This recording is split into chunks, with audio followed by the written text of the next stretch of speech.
Good morning. It's the Big Man Morning Show, 918-460-KMOD.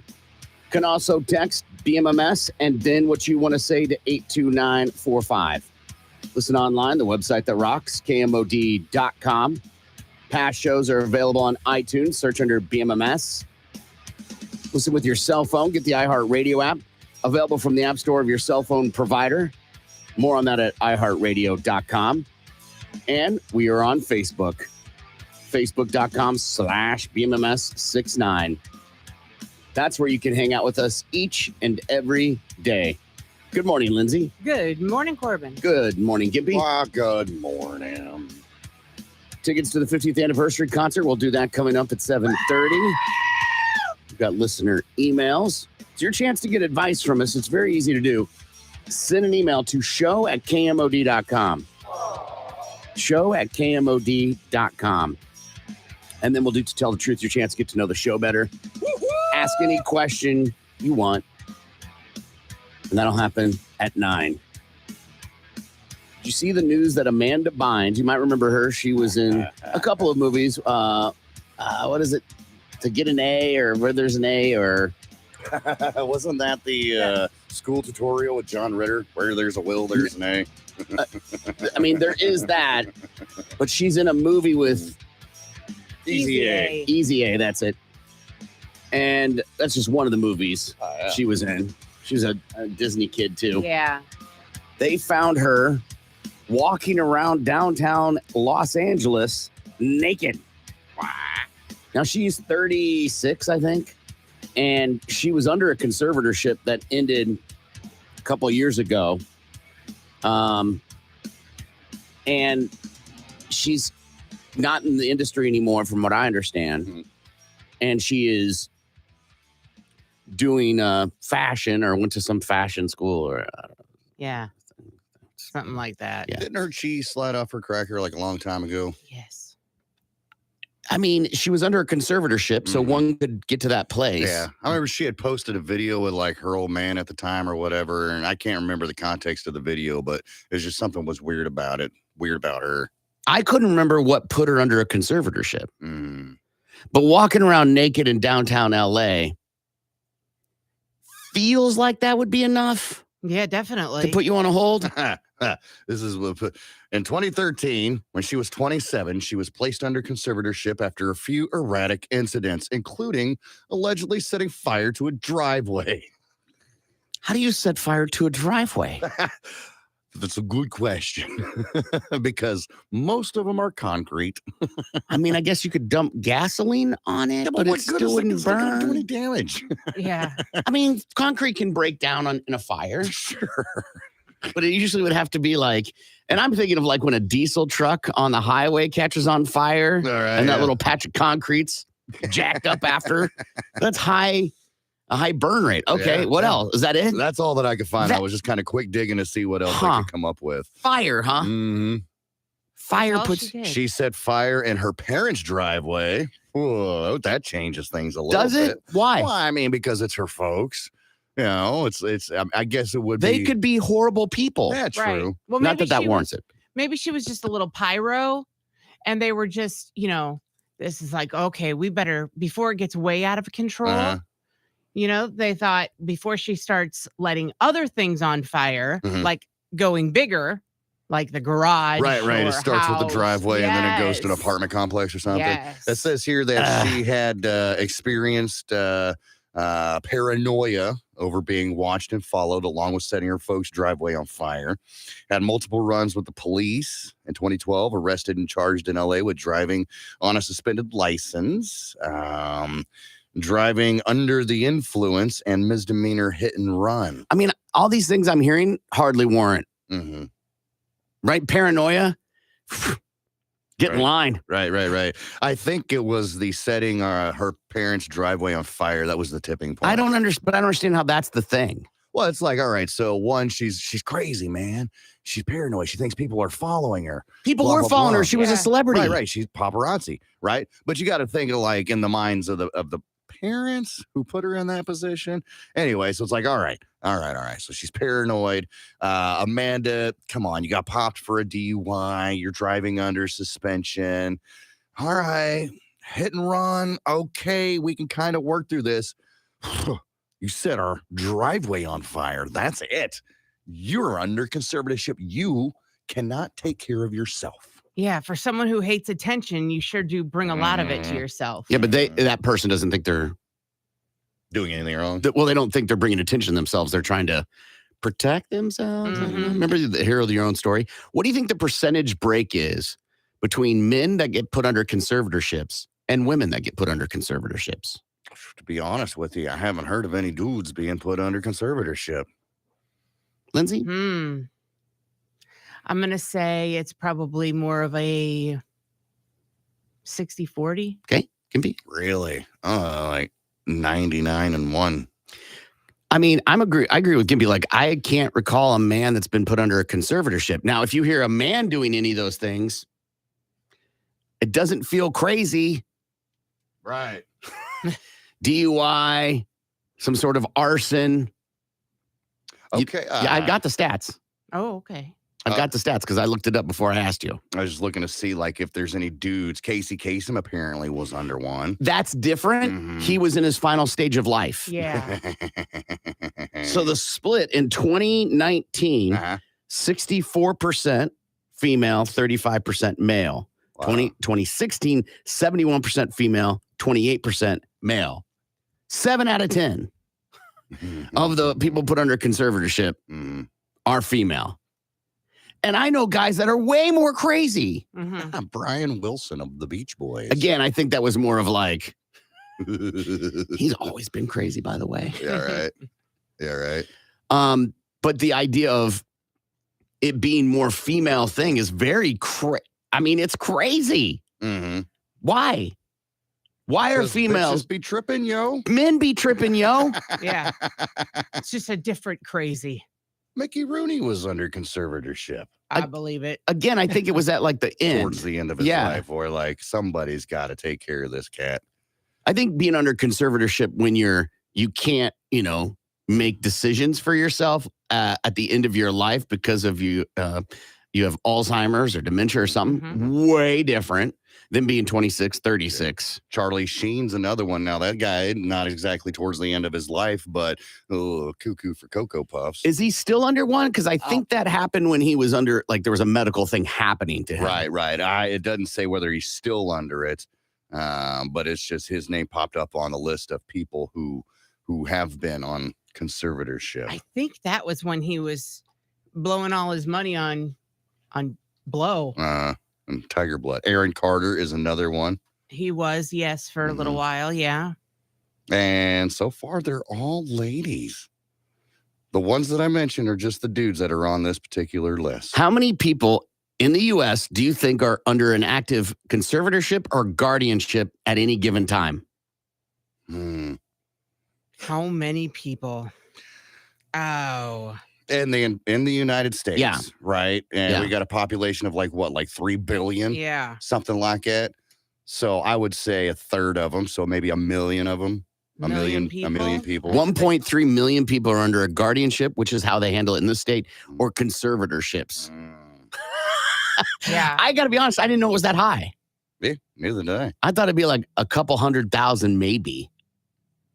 But 1.3 million aren't allowed to make decisions for them. Now remember, 70% of those are females.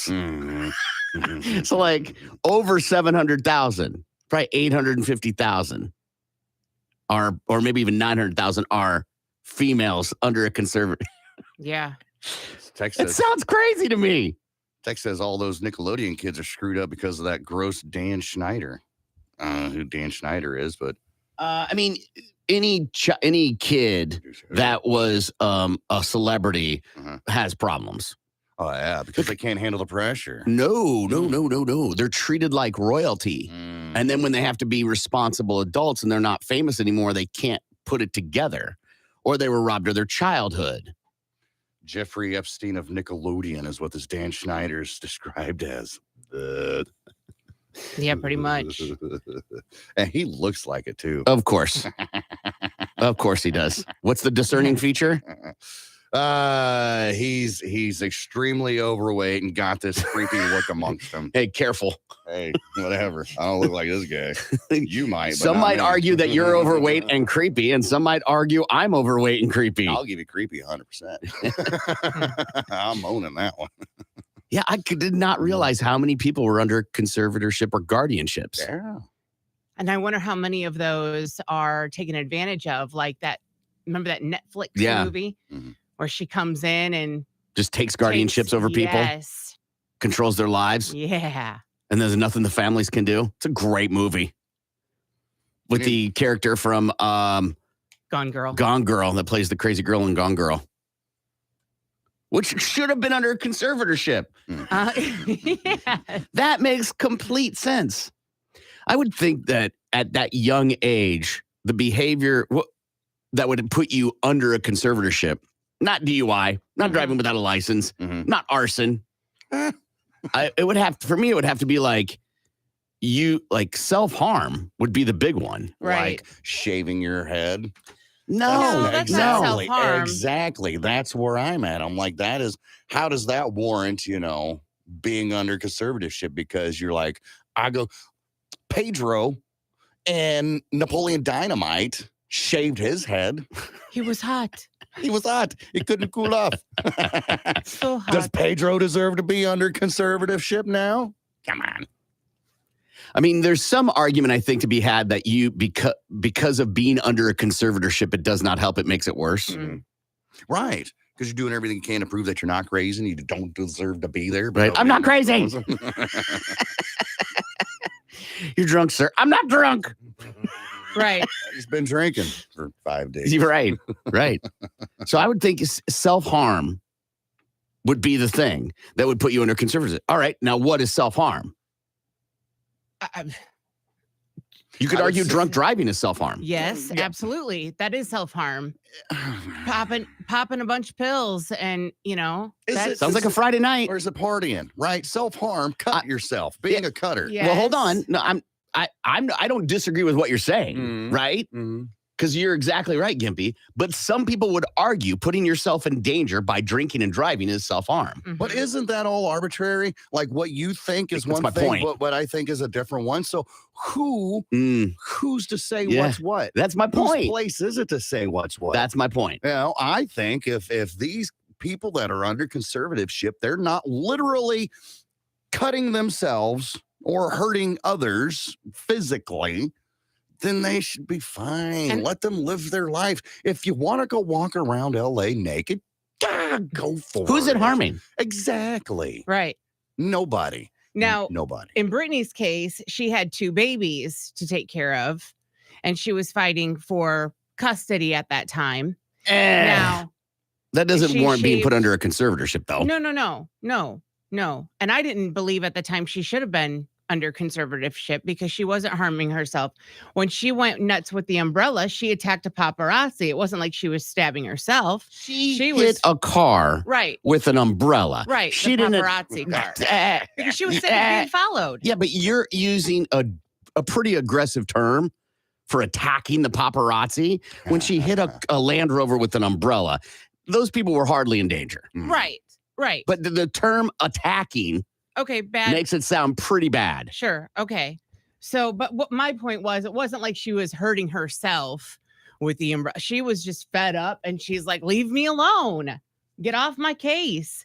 She shaved her head because she thought they needed a hair sample because she had been smoking pot. She didn't want to get drug tested. I mean, I feel like maybe that's true. I feel like she was trying to take away a reason for people to take her picture. Which Brittany shaves her head. Everyone's going to want to take her picture. No, true. But if you're like, she had just read an article then about her new hair color or whatever, that would make sense that she's like, well, then I'll just take away the reason to write about me. I want to know what is the threshold? The legal criteria for a probate conservatorship established for a person who's unable to meet their needs for physical health, food, clothing, or shelter, or for persons substantially unable to meet their financial resources, or resist fraud or undue influence. That all feels pretty broad, right? Very, I mean, I could make an argument, just go with me on this, that Gimpy needs a conservatorship because of the clothes he wears. Right. What kind of psychopath wears bright orange shirts all the time? Yeah, right. Or I've never seen him drink water, right? Or yes, he's putting himself won't in go to the harm. doctor, Right. Yes. right? Now, I'm not saying you should be under conservative. I'm just saying like the argument could be made that way. And I think that's why they word it that way, to keep it so loose so anybody can get thrown in there under a conservatorship, and then it is extremely hard to get out of it. You see what I'm saying? It's like, let's write this so loosely, so vaguely, that anything falls under this umbrella. It's not specific certain things. That's how they get the money, man. That's how they get the money for the psychiatric doctors and the hospitals and the treatments and this and that and the other. Just my thought. People that are parents of kids with special needs, I can't imagine how challenging that is to be a parent for someone with those types of living their life that way, right? Mm-hmm. I can't imagine. It's got to be incredibly cumbersome. And I don't know, do you put those people under conservatorships? Because you would make an argument, but someone would make an argument. No, they've got to live their life. I'm trying to give them a full life. Why then is it okay to put just because you walk around naked? Because they're supposed to be of sound mind and body. They're not. They weren't born that way. There's your difference. Well, and but they were born. If maybe they were born with not all the chemical components, right, in their brain, right. But they don't. The society, the people who determine that, they don't look at it that way. I mean, they look at it as you're born normal, healthy person. You are, in this case, an actor, celebrity, musician, whatever. No, you're right. You're able to do all these things to where a person with I'm not saying that they can't, but it's typically a person with Downs or autism or something like that doesn't have that capabilities. And that's why they're like, okay, we'll let these guys, this special needs group, go and live their life while we let these celebrities who are just living their life being a little wacky underneath the conservatorship. I don't necessarily know if they needed a conservatorship, but maybe a caretaker. Who, the special needs? Right. Mm-hmm. Oh, yeah. I mean, that would be that what, to come clean their house? That's not what we're talking about. Right. That's not what we're talking about, though. I know. Yeah, I know. But that's the difference. That's what they would. But some people with a neurological disability need someone to help them make decisions, and they're incapable of making those decisions. Yes. But they don't put them legally under a conservatorship. I don't know. Yeah. Right? You don't hear about it anymore. I'm not talking about the person that comes and makes sure their laundry's done. Sure. Or make sure, the house is still upright. Yeah. This is some great text coming in. A patriarchal society sees the same behavior in a man and a woman differently. The same crazy behavior of a woman can be seen as just eccentric behavior in a man. Equality is the same only on paper. Being a bedesser seems a more legitimate reason than drunk driving. I agree. Yeah. Amber Heard. Accidents happen. That's all hearsay. That's all hearsay. I don't know why you're getting wide-eyed. What? Didn't she admit to it? I mean, plenty of people have went to the bathroom in their bed. Right. It happens. Accidents happen. She did it on purpose. If I remember right, Amanda Bynes was keeping a vlog to show that she was sane and didn't need a conservatorship. That is true. Yeah. She did that. Shouting out, I'm not crazy. Right. Trying to convince people I'm not crazy. And I'm not saying that she is, but that's the tough part. We talk about it all the time when it comes to this sort of thing. Proving that you're not. What about being in your backyard naked and burning money? Would that be considered crazy? What about obsessively cleaning and not trusting the pharmaceutical industry and creating your own cleaning products? I'm just saying the threshold, I feel like any of us, I don't have to explain Gimpy. Just look the three of us could easily be argued into a conservatorship. Absolutely. Ooh. Absolutely. And again, that's why they keep the definition so vague, so they can just slam us in there and lock us up for an eternity. Question before you roll. Amanda herself, it says, called 911 when she was found walking naked outside. Okay. So it doesn't sound like her parents have said they're not pursuing a conservatorship. That's not what we're talking about. That was just the launch pad of the conversation because she had been under a conservatorship before. Oh, okay. We got to take a break. We got a pair of tickets to the 50th anniversary concert. That's happening at the BOK Center. Shine down in 3 days grace.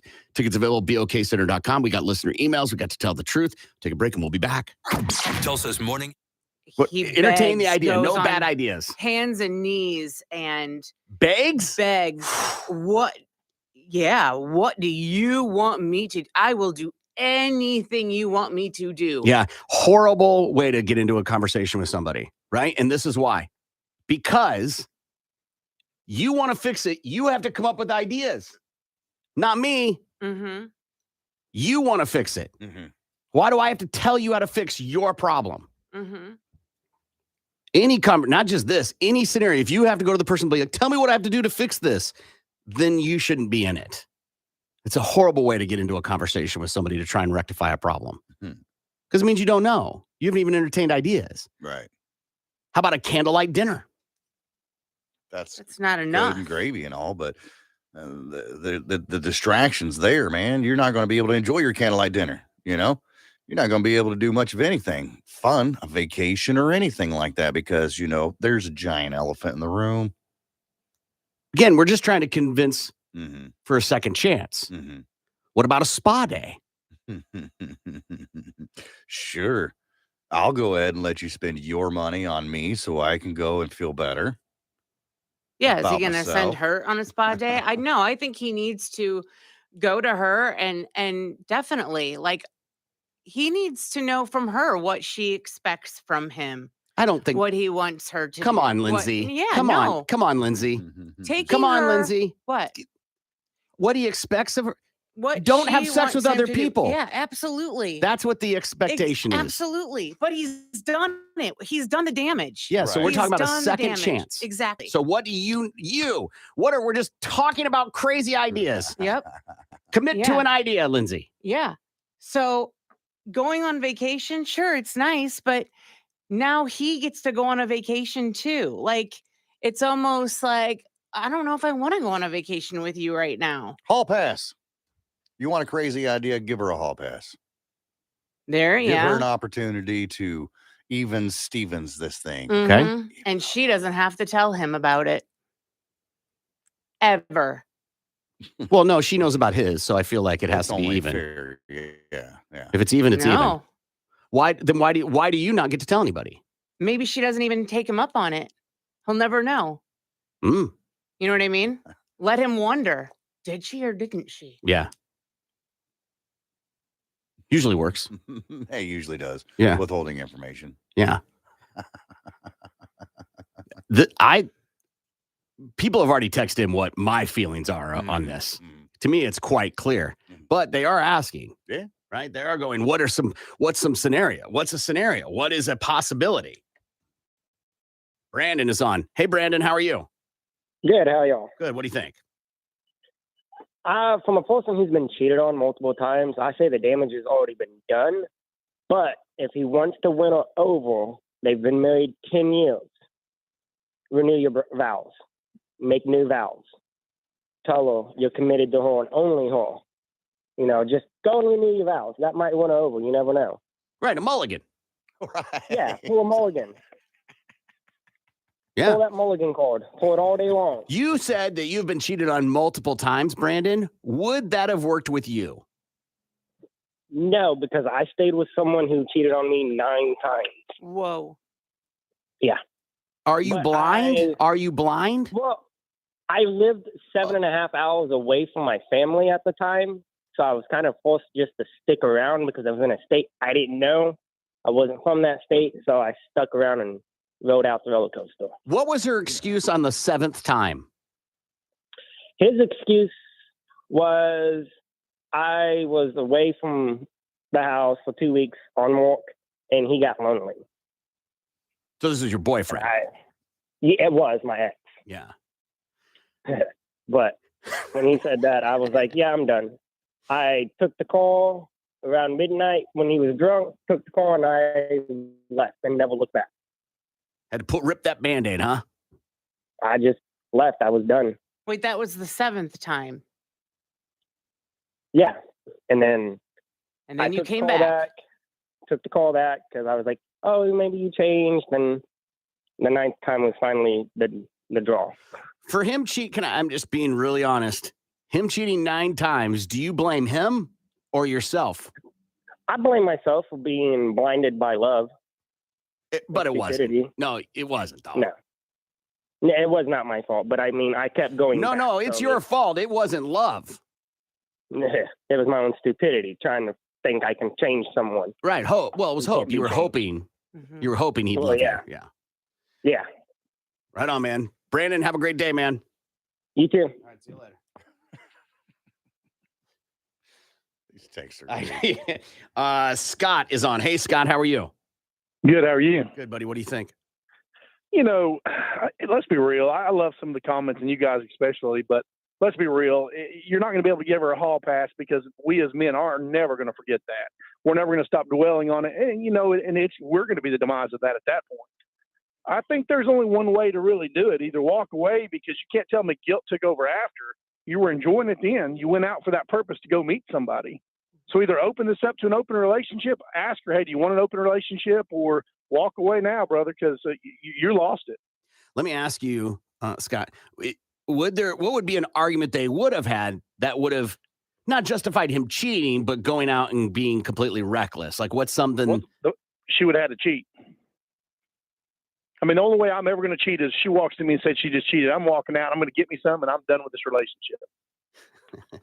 But then, I mean, you're not let's really be real cheating as at men. that point, are you, Scott? You're well, Mm-hmm. you know, until that divorce, I get it. But there's no hall pass or dinner or vacation. I agree with her vacation. That means she's not going to forget that. I don't care if 5 years down the road, that's going to be in every argument you have. Mm-hmm. So you might as well either walk away or open this thing up and let's become swingers.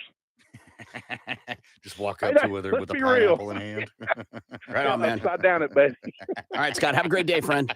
You too, guys. All right, see you later. Got a great idea to fix the situation.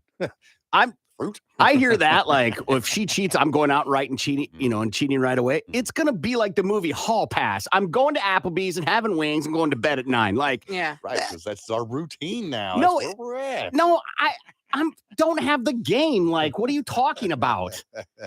It's not like I'm turning down women every time I go out the door. You go to the bar, you wait till about, 1:45-ish. Oh. You find the biggest woman with the least amount of teeth in her face, and you say, you're coming with me. I got to be honest. If I'm cheating as revenge, it ain't just going to be on crumbs. Listener email, I'm about to get divorced from my wife of 10 years Homeless because people eat out of garbage cans, Corbin. I made a stupid mistake and had a one-night stand. We got in an argument. I left, went to the bar, and slept with some woman. Almost immediately, the guilt took over me. She's told me it's over. But I have to try. What can I do to get her or to give our marriage a second chance? Lindsay. Okay, so he already did the most awful thing he could have done, and that was cheat. But he was honest. So he's got that going for him at least. And if he wants to work things out, he's going to have.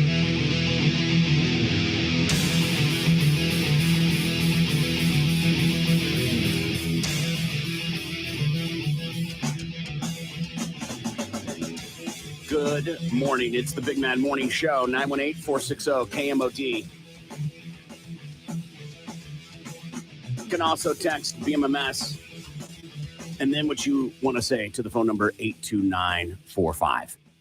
News quickies are stories you may have missed in the news, but we cover them here and put a link on our Facebook page, facebook.com/BMMS69.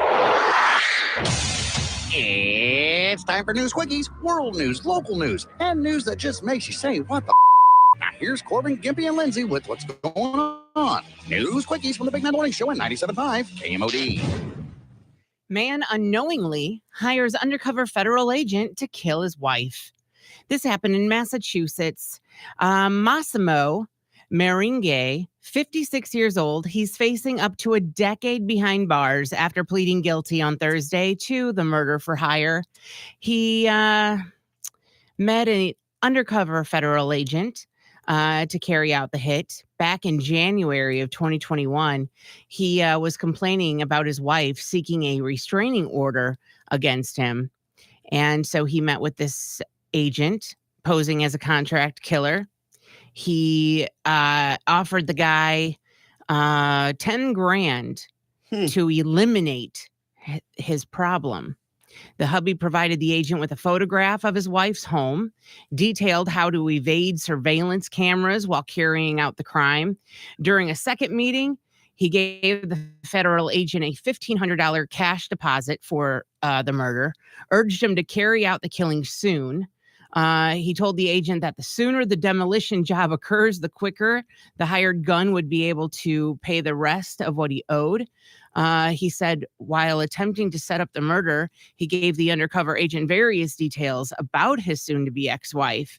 He provided a photograph of her, the color, model, and license plate number of her car, the hours of operation of her work. He also provided the schedule that indicated when he would have custody of their kids. He said when the best time for the construction work to start. In addition to a sentence of 10 years, the charge of murder for hire includes 3 years of supervised release and a fine of up to $250,000. And he's scheduled to be sentenced on June 8th. I love these stories. I love them because there's this whole conversation being had that in terms of prosecution for this, how much did the undercover agent coerce? Like try to get him to go through with it just to get a case? Yeah. That is true. Because if he probed like, give me XYZ, and then he does that mean he wants his wife killed? Right. No, he was convinced to do it. He was talked into it. The defense makes those arguments. It's a crazy storyline. Because remember on Cops when they got that girl she had hired she was trying to hire someone to kill her husband, and they got wind of it. And they set up a thing and Cops was there for it. It was awesome, right? That went on to be a lawsuit, a huge lawsuit, because she's saying that she was coerced into it. Yeah, that was they were at the gym or whatever. And she went to the gym. Yeah, she went to the gym and shows up and then the cops were there. And then when she's being questioned, they open the door and he's there and she's like, oh my God, babe. Yes. I'm so happy you're fine. Yeah. Yes. Man, that never works out. It never works out. No. No. Divorce is easier. Right. Less jail time with that. Man arrested for spring break mistake. So there's this dude named Cliff Edwards. Cliff is 52 years old. Cliff is a real estate agent from Missouri. And he went down to Florida for a little spring break action. And while he was down there, I guess he got tore up and caused a little bit of trouble. He was spotted down by this couple's car that was parked outside the Toasted Monkey. And he was kind of walking back and forth, making some strange motions. So the couple goes down there, confronts the man to see what the hell's going on. And that's when Cliff just laughed at him and then ran off down the street. Couple goes over there to see what the hell was going on. That's when they see the entire side of their car was all scratched to hell. And on the ground next to the car was a butter knife that was used to scratch up said car. Well, the police get called out. The police go and check the surveillance footage. And luckily, old Cliff here had put his name and phone number down on the wait list of the Toasted Monkey. So they call him up. They track him down. Cliff admits to making what he calls the spring break mistake. He was arrested on felony criminal mischief and then later released. That Toasted Monkey don't look that great, man. They got some poke bowls and some tacos, but it looks like a bar. Right? Ain't nothing special. Maybe they got good drinks. I mean, sure. Sweets and spirits, man. I don't know what you want. Yeah. Have you seen the thing about how the police chief of Miami was like, we don't want you here? That doesn't surprise me. And you're 52 going on spring break? Son, come on. Yeah.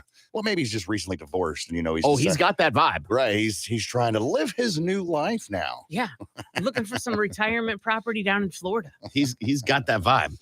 This is a local story. Tulsa man accused of throwing unconscious woman over balcony. Oh, Jesus! Now, for the record, I only found this on one local news site. I found it on Oklahoma City news sites. Huh. Oklahoma police have arrested a man over the weekend for allegedly throwing an unconscious woman over a balcony. Richard Wallace of Tulsa is accused of wrapping the woman in a blanket, throwing her over the fourth floor apartment balcony early Saturday morning. The woman was taken to the hospital in critical condition. Authorities said Wallace was arrested after a short standoff with officers. He's charged with aggravated assault and battery. So she was unconscious. He rolled her up in a carpet, trounced her across the courtyard of this apartment complex. They show him going up the stairs, with the fireman carry, all the way to the top in a fourth floor common area, like in, the breezeway. Yeah. And then threw her over. And his only charge is aggravated assault and battery. How's that not menacing? Right. And not like kidnapping or. It's no context on how they know each other. Mm-hmm. Maybe they met up at the bar the night before. You get a little sauced up. They go back to his place for a little romping fun time. They pass out, wake up the next day. He's got stuff to do. She's still asleep, won't wake up so she can leave. And that was the only way he could think of to get her out of his. And that doesn't get you a conservatorship, huh? All these stories are on our Facebook page at facebook.com/BMMS69. The Big Mad Morning Show returns. You just kind of watch where you sit down, maybe scooch the newspapers or whatever, paper plates with leftover pizza rolls on them and hang out for a little bit. And I got to go. If I'm going to judge, I'm going to judge the food. So I'm not going to judge like, hey, your bed wasn't made. No. I'm going to judge, oh my God, you served Brussels sprouts or whatever that is. Right. I'm not going to get all like, ugh, you didn't clean for my arrival. Right. Good. You're right. Life happens, Life especially happens. if you've got small children. Oh, and you're having a dinner party. Right. You can expect toys to be all over the place. Now, there's a difference between, a little clutter, kids don't know how to pick up their toys, and your house looks like Ross, dressed for less. You know what I'm saying? Yeah, I would think if you're hosting a dinner party, you would want to clean up. You would think. Yeah. You would think. But that's not necessarily true, especially if you're like, hey, come over tonight, we're having pizza. Pizza feels like there's no cleaning happening. Yeah, it's okay to have your laundry still piled up on the back of the couch from like 4 days. You should at least pick it up and throw it on your bed. Yeah. Right? Give me a place to sit. Right. Just move the panties over. It'll be fine. It's always like, I've gone and I stopped getting in the car with this person when I went to get in their car and they're like, hold on. And they had to like unload a bunch of stuff from the seat and the floorboard into the back seat so I could sit down. Yeah. And I'm like, you invited me to get in your car. You should have had that fixed up beforehand. Or just don't invite me into your car. I'm with you. Right? If you don't have a place for me to sit, what are you doing inviting me over? I just like the company. I'm not a charity. Yeah. So that would be, I'm judging food. What do you judge? What's your judge when you go to someone's house? If it's Cleanliness. Cleanliness? Probably, yeah. Especially if you're having a dinner party. Yeah, I might do that too. Gimpy? Definitely cleanliness.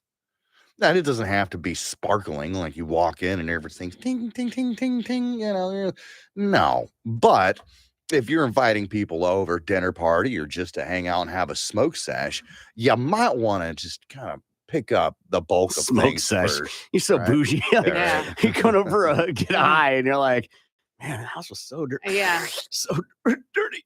Well, yeah, if you gotta, you can't put your soda down or your water down on the table because it's littered with empty cans. Right. Yeah, that's what I'm talking about, man. Yeah. Go get a damn trash bag. But clear off the table and it'll be fine. Yes. I'm not saying you have to run the vacuum. Right. All right. Just don't make people come in and be like, oh God. Oh. God. And furthermore, Susan, if it smells a little bit, just spray something. Just spray something in the air. You don't want to walk into somebody's house and get hit with a brick wall of stink. No. Yeah. Yeah, but you got to be careful too. Don't go crazy. Right? If you're unloading half a can of Lysol, right. You're obviously covering up a smell. Yeah. Right? Which will refill itself in In little due bit. time. Yes. It's not permanent. It smells like wildflowers and ass. Yeah. Is it Febreze? And mold. Febreze is literally advertised to cover up stink. Absolutely. Yeah. Which means you have a problem if there's stink in the house. What about a toilet bowl that's got a pink ring in it? I'm not judging that. Gross. It's pink mold. Yeah. It's mold Gross. Yeah. in the toilet bowl. Yeah. That's okay. Ugh. Now, I mean, there's a difference between is there sitting urine or like, Mr. Hanky, is he taking Skid a little marks. swim right there? There's some rubbing is racing. Right. Like, Gross. previous person was a freckler. I get what you're talking about. Yeah. Dude, that happens, bro. That happens in everybody's house. I'm hoping that you would, at least go in there and take that little brush and whirl around a little bit. But you didn't. You didn't, exactly. But I mean, it is what it is. Everybody poops. Everybody has that, whatever you may need a knife for. It's okay. Bidet, dude. Bidet. Bidet. Right. I get it. That cleans the skid marks off of your end, but I mean, this is down on the porcelain. I don't think it works like that. Eat some fiber. What's the strangest type of bird that you'd be willing to eat, such as a shoebill stork? You know what a shoebill stork is, Lindsay? No. Look it up. Look up shoebill stork. Shoebill stork. It will, if I remember correctly, this is a very bizarre looking bird. It almost looks human-like. Got a giant honking It schnoz. is terrifying. Yeah. It will haunt you in your nightmares. And if I remember right, it makes a horrendous sound. A very loud noise. It's not like a beautiful chirping or anything. It's a very loud noise. Mm-hmm. The shoebill stork. You see it? Yeah. Okay, so what is your pick? Probably a. What's the one? What are the We call him. My husband calls it a Harry Truman, and that's not what its real name. We see Dropping bombs? Huh? Is it just dropping bombs everywhere it No, flies? it's the. Now I can't even think of the real name of it. You see them all a blue herring. Is that what it is? Blue herring. What? Isn't that a fish? See them all the time on the. So it's the ones you see in the ponds, and they got the long legs and stuff Yes. like that. Yeah. Piranha. The heron. Yes. Great blue heron. Yes. Mm-hmm. Okay. Just out of curiosity. Gimpy? Can I say big? Huh? Big? Bird. Big bird. Okay. Oh. If we're going like a legit bird, Yeah. I'm going to go with the flamingo. Yeah. That's where I was going. Yeah. Yeah. I want to see if it tastes like shrimp. Yeah. Flamingo or That's roadrunner. true. One of the two. Yeah. Why not? That sounds fine. Penguin. I'm down for some penguin. Ooh, yeah. Some fricasseed penguin. Yeah. You don't have to worry about it getting, it's cold. It's right there on the ice. Right. Who doesn't? Some good penguin. Yum. I'm going to name some dishes. You give me a scale of 1 to 10, 10 being awesome Okay. and 0 being pass. Okay. Okay. Lindsay, you're in on this too. Okay. 10 being Let's awesome, start. 0.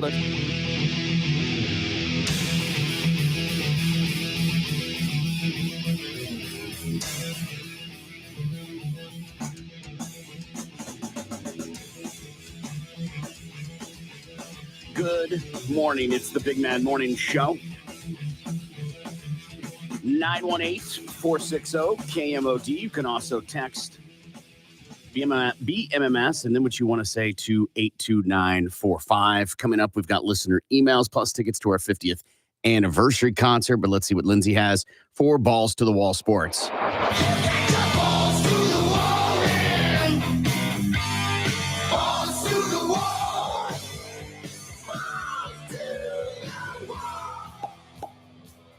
An ultimatum is being given for the Jets to trade for Aaron Rodgers. NFL Network's Ian Rappaport says the NFL draft in late April has been set as a deadline to get a deal done. The NFL insider joined the Pat McAfee show and said deadlines are always what drives these kinds of things. He said it's about 2023 draft picks, and like when you actually have to use them is the deadline. The star quarterback said he wants to play for the Jets, but both teams are still figuring out trade compensation. ESPN's Jeremy Fowler recently reported the Jets are in no rush to get a deal done. A Hall of Famer is looking to get in on the Commanders, according to ESPN, Irvin Magic Johnson has joined a group led by Josh Harris bidding to own the Washington Commanders. Harris also owns the NBA's Philadelphia 76ers and the NHL's New Jersey Devils. Johnson was part of the Harris group when it failed to land the Denver Broncos last summer. Harris's group is one of 4 who toured Washington's facilities in advance of the sale. Current team owners Dan and Tanya Snyder announced their intention to sell the team in November. Forbes listed the value of the franchise at $5.6 billion. Makes sense. I mean, he's owner in a bunch of other teams, including the Los Angeles Dodgers. So the NFL's commissioner will be sticking around for a while. ESPN reports Roger Goodell and NFL owners are expected to finalize a multi-year contract extension at next week's owners meeting in Phoenix. The commissioner's extension has been in the works since last season, where the sides discussed a 3-year deal. It'll be the 4th time Roger's been extended since he took over the position in 2006. NFL owners have seen their team skyrocket in value with Roger at the helm. The Vikings sold for $600 million before past commissioner Paul Tagliabue stepped down. The Broncos sold for $4.5 billion last year. Guess what his contract's expected to be? 4 years at? And what is it now? So the new one's expected to be 4 years at $200 million. Damn. Wow. That seems 200 million. Wow. So $50 million a year. Yeah. $50 million. It's probably a actually, year. it's probably way less than that, but the amount bonus he gets would make it that amount. Yeah. And I know you're like shocked at that, but the amount of money they generate and he's at the helm of makes sense that he makes a lot of money, whether you like him or not. $1 billion industry. Yeah. And the Carolina Panthers are not ruling out any of the top 4 quarterbacks for the first overall pick in next month's NFL draft. First-year head coach Frank Reich told the media that Carolina is not trying to fool anybody and that it's taking all the time necessary to evaluate all of its options. That means that the Panthers are not ruling out Alabama's Bryce Young, who stands at 5'10", which is well below the league average. Carolina is also scouting Ohio State's C.J. Stroud, Kentucky's Will Levis, and Florida's Anthony Richardson. The Panthers plan to host all 4 on a visit to Charlotte leading up to the draft. That's your Balls to the Wall Sports. I'm Lindsay on 97.5 KMOD. Balls to the Wall Sports is powered by Miller Lite. I've had that come in like a HelloFresh or something like that once. And I was like, what is this? What is this garbage? Oh, you didn't enjoy it? Lindsay. 5. 0. Oh my gosh. I know it sounds crazy, but like when it comes to like the Big Ten of restaurants and foods and stuff, Italian's at the bottom of that list for me, man. Somebody texted in and said, you think Zio's is delicious? You got to try Luigi's and Skytook. So authentic. I think it's run by the actual Italian mob. I've had Luigi's and Skytook. It's fine. It's fine. It's not like I go to Zio's and I order one of everything. Right. I worked there after college and their 5-cheese pasta, adding chicken to it was so good. Yeah. Their spinach artichoke dip, which isn't Italian, whatever, but it was so good. I just like the brown paper on the tables that give you crayons. The cannoli, yeah, I know how to write my name upside down. Cannoli, with the Alfredo and the chicken stuff, so good there. I'll give you that. I'll give you the Italian dish, the cannoli. That's delicious, just because it's cheese and powdered sugar. No. That's the dessert. I know. Yeah, I'm talking about. That's the only Italian food that I really, really, really, really, really, really like is a good old cannoli. We haven't gotten to the real one. Pizza. I've said it before, and you all thought I was crazy. 1 to 10. 1 to 10, a pizza. That's going to be a 3 for me. So low on the scale, man. Lindsay. 10. Yeah. Always. Pretty much all those except peppers and onions that we've mentioned are about anywhere between an 8 and a 10 for me. Really? See, I love peppers and onions. I don't love the heartburn, but man, it's almost worth the heartburn for me. A good bolognese pasta. Italian food. They are the Beatles for me. A nice short food. short rib braised ragu. Ragu, the sauce in a jar. So it's just no. So good. I'm telling you, man, Italian food. I like Young Sheldon way more than The Big Bang Theory. If you ever say that again, I'm going to call the HR department. Why? That Big is Bang the Theory most is a offensive giant turd. That's the most offensive thing I think I've ever heard you say. Young Sheldon it's not the greatest, but it's better than Big Bang Theory. I am so disappointed in you right now. You've done some things that are pretty crazy, and this might be the most disappointing thing I've ever heard you say. He was the executive producer of Cowboys and Aliens. I feel like you and I run in succession on a lot of things, but this Young Sheldon thing has got me twisted. Have you ever watched an episode? I've watched enough to go, no. If I gun to my head, you got to choose one, Young Sheldon or Big Bang Theory. I'm going to choose Young Sheldon, man. No, I'm still a no. I'll pick Big Bang. Just shoot. Oh, really? Yeah. Why? Because of the girl. She's so hot. Yeah, but Kaylee Cuoco. But everything else about that show negates her hotness. I can turn it down. It doesn't matter. You still got all those other Doesn't dorks. matter. David from Roseanne and, the old Sheldon. And I'm just like, yeah. Her and David are the best characters on that show. I'll give you that. But for the most part, the show is. By the way, there's some people right now just so twisted up. I didn't pick the Bazing guy or whatever. Whatever. I don't even know his name. I never watched either one of those. I find that shocking. Yeah. I pick Roseanne over either one of those. I figured you would be in that market there. Yeah. Mhm. I think you're off a couple decades with Roseanne. No, or the Connors. I'll watch the Connors over. Again, either I think the one. Connors came way late, like almost at the very end Oh, Yeah. The Big Bang? of Big Bang. Yeah. Okay. And the other one that she was on with John Ritter. Yeah. Parents? No. Rules dating my teenage Yes, daughter, something yes. like that. 16 Nice. rules to dating my teenage daughter Yes. or something. Yeah. Yes. Had Peggy Bundy in it as well. Mhm. Mhm. Yeah, I don't know that show either. Yeah, that one was good. Because she played the blonde daughter that you like from Yeah. Big Bang. She played his daughter on that. 8 Simple Rules was the Yes, name that of was it. it. He And, doubled it. I had to check it. That was a good 16. series. That was a good 36 series. rules. It was. How many rules you need to date your teenage daughter Yeah. is, arbitrary. Infinite. This guy needed 8. I need like 32. 8. What were the rules of the show for dating the I daughter? don't think they ever said. I don't either. Oh, come I on. don't think they ever said. Come on. No, I don't think they ever did. There had to have been. There had to have been rules, right? Surely. All right. Here we go. All right. You found it. Yeah.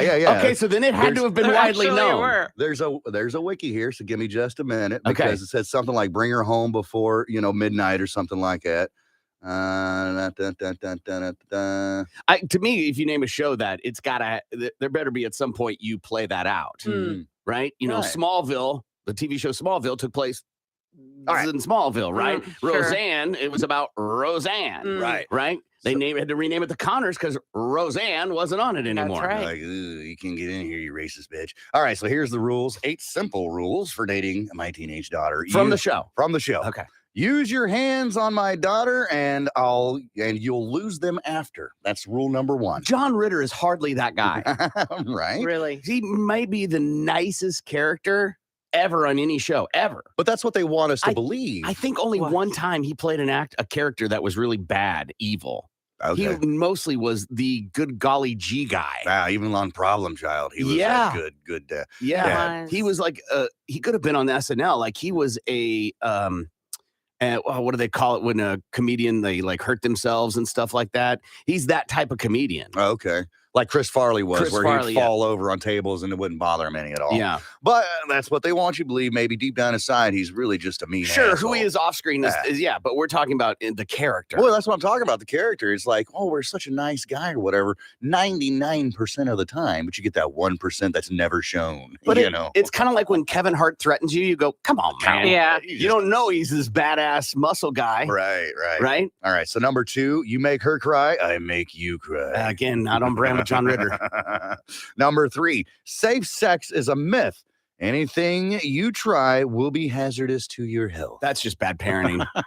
That's just, I mean, they're going to have sex, right? So now you're turning them away from practicing safe sex. Right now they're going to do it just to spite you, Yeah, Dad. well, it's not safe. He's going to raw dog it just to spite your dad. God, that word is so awesome. I hate it and love it at the same time. All right, so number 4, you're looking at bring her home late. There's no next date. Notice how everything rhymes with these rules. That's on John Ritter brand. Yeah. Number 5, if you pull into my driveway and honk, you better be dropping off a package because you're sure not picking up anything else. Who delivers stuff to your house? Who delivers stuff in honks? I don't know. No one. Usually they knock on the door. No one. Ring a doorbell. For us, DoorDash, Right. Domino's in the time like that. No, that's not a thing. It says alternative rule number 5, only delivery men honk, dates ring the doorbell once. That was his alternative to the number 5. Okay. Honking. Oh, okay. All right, so number 6, no complaining while you're waiting for her. If you're bored, change my oil. Change, not check.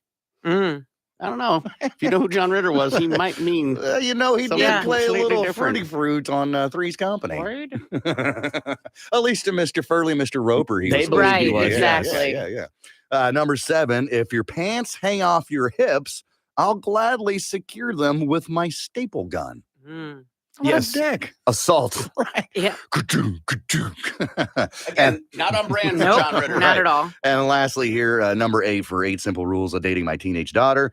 Dates must be in crowded public places. You want romance, read a book. I like it. Again, that might be the most on brand of all of them Yeah. for John Ritter. Yeah. I had to look up whether or not John Ritter ever played a bad guy. And the only one I found was his role in the film Bad Santa. Bob Chapesca.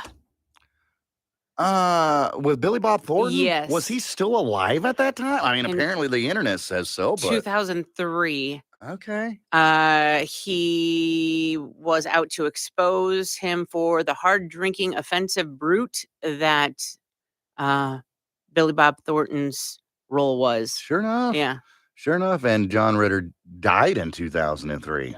Mhm. Wow. So shortly after he did that, I guess. Yeah. How about that? I feel like I saw him in a, because he was in Sling Blade, if I remember correctly, too. Like he was the friend, he was the father of the boy. Was he evil in that? I don't think so. Maybe. Morning show. This is the Big Mad Morning Show. 97.5 KMOD.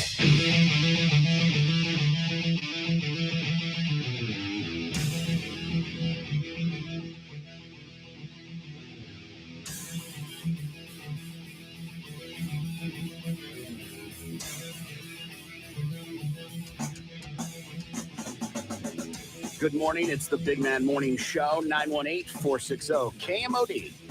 You can also text BMMS and then what you want to say to 82945. Good morning, Lindsay.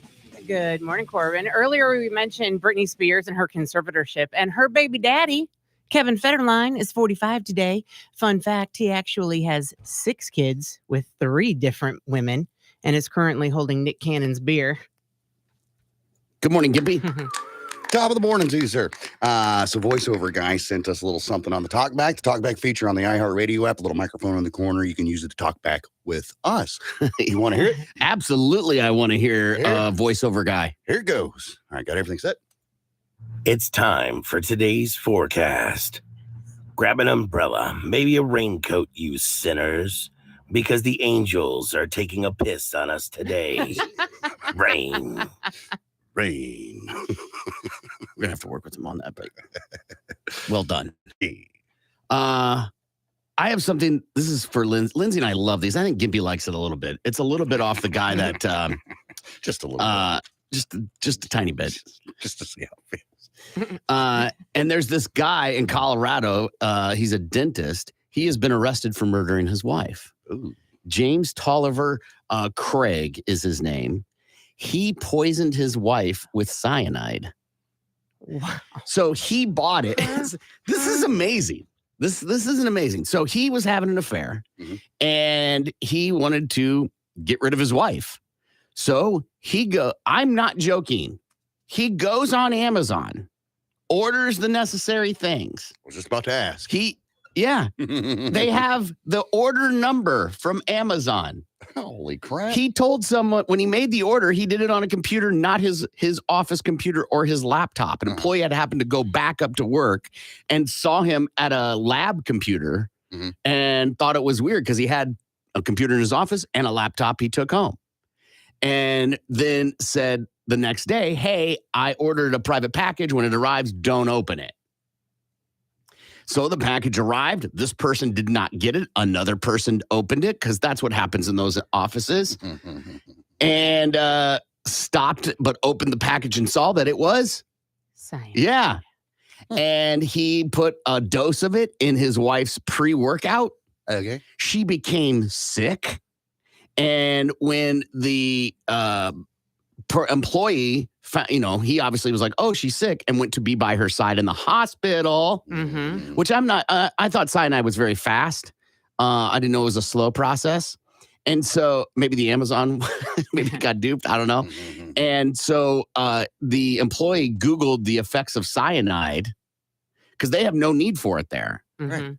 And then alerted the nurse, met him at the hospital, took off, met him at the hospital. He got a phone call. She went to the nurse and told the nurse, hey, we received an order of cyanide. Wow. They have this unbelievable line of evidence in terms of text messages against him. She's so sick, she's not eating, and at one point doesn't answer text messages because her inability to stay awake. And he's like, hey, I hope you're not dead. Oh my God. Yeah. I'm going to stop at the store. I'm being honest. If my wife I know she's really sick and she's not answering my text messages, I'm going home. Right? I'm not stopping to run my errands. I'll do that later. And all this because he wanted to be with this other woman. Get a divorce. Nah, man, poisoning. He looked up online. They found it in his search history. Is cyanide trackable in an autopsy? And the answer is? It don't matter. Because your Google history exists. Man, the power of a vagina is crazy to me. Absolutely. So my thought here is I get you should get a divorce instead of killing your significant other off. Are you going to butt me here in a second? No, there's no butt. There's no butt. Okay, there is a butt. That's a big butt. But all right, so you got this side chick or whatever, and you want to be with her. Do you think that it's possible that these people want to kill off their significant others for the insurance money, so they have a little cash to start their new life off with, as opposed to I just hate the bitch, let's kill her? No, it doesn't matter. Again, you are blinded by the vagina. Right. I think it's because he's having an affair, and it's easier if the wife is dead because he's having an affair. She's going to take him for everything. I mean, not necessarily. Maybe. Yeah. I mean, Jeff has pretty much dispelled that rumor. That's not automatic, right? It depends on how their lifestyle is. He's already providing half, right? If she's a stay-at-home mom, then she's already providing half, or he's already providing half. So it would still be that, maybe a little bit more to pay for the children, right? Nonetheless, it's still cheaper than going to jail. Right. Right? The idea of having to prove your innocence is the crazy part. And I'll give him a nod okay, yeah, I see. Put it in the pre-workout. Do you make your wife's pre-workout shakes? That's interesting. Or did you mix it in with her powder and she just derped it? That's possible too. Which is even more menacing, I think. What is cyanide even used for anyway? I'm not sure what it's used for. I mean, I think it's a chemical agent for chemical warfare. But it's, if I remember right, is that the one that's made from beans? No, that's ricin. Ricin, okay. Rice, yes. Well, it's not made from rice.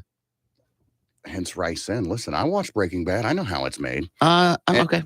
I'll look that up here in a minute, though. In manufacturing, cyanide is used to make paper, textiles, and plastics. It is present in the chemical used to develop photographs. Cyanide salts are used in metallurgy for electroplating, metal cleaning, and removing gold from its ore. Cyanide gas is used to exterminate pests and vermin in ships and buildings. So there's your uses for cyanide. So is there a better use? Is there a better choice if you're going to murder your partner than cyanide? I mean, first, let's start with don't buy it on Amazon. Right. Whatever it is, whatever the agent is, don't buy it on Amazon. Castor beans. You're right. So not rice.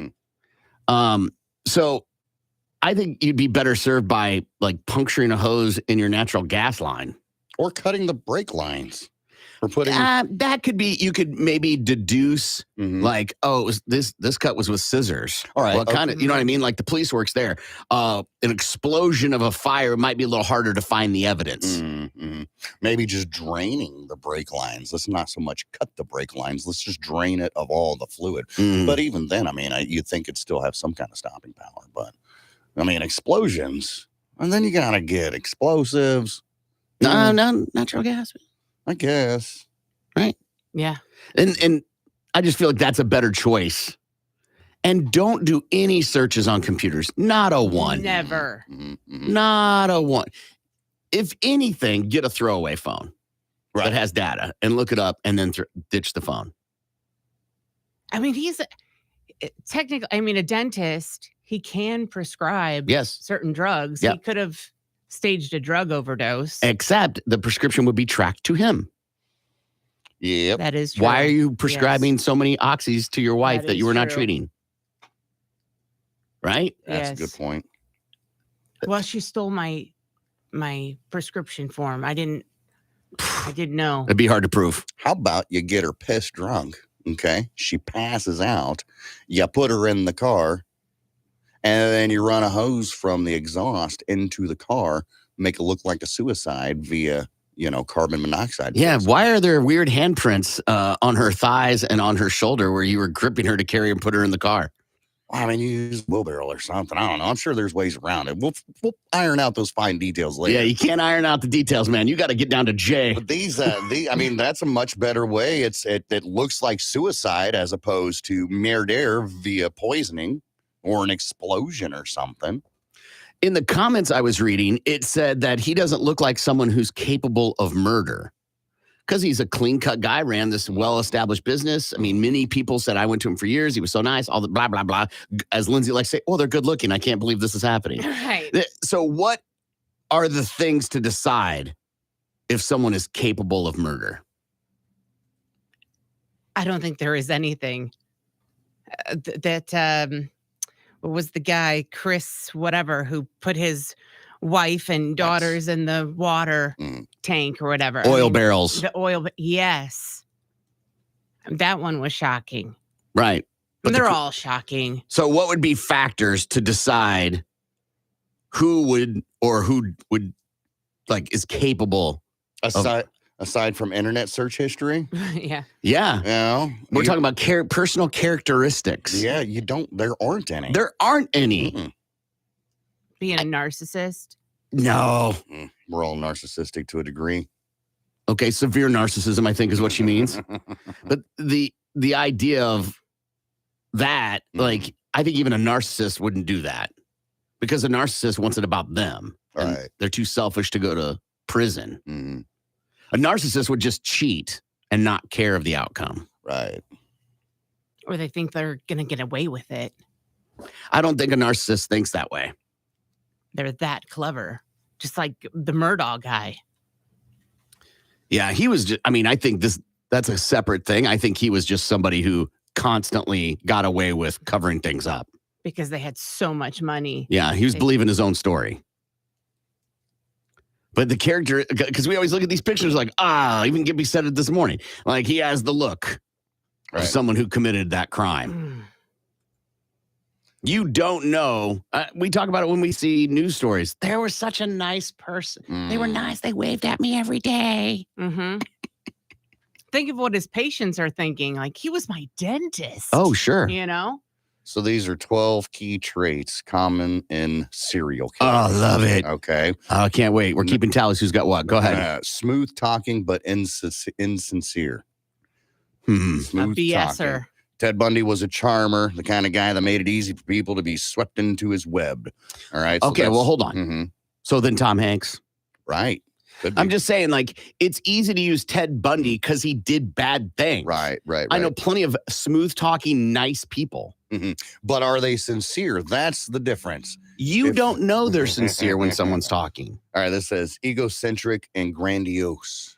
And this is a list you said of serial killers. That's This 12. dentist isn't a serial killer. Well, it's just 12 common Right, but traits we're in a talking about serial being killer. capable of committing crimes, murder.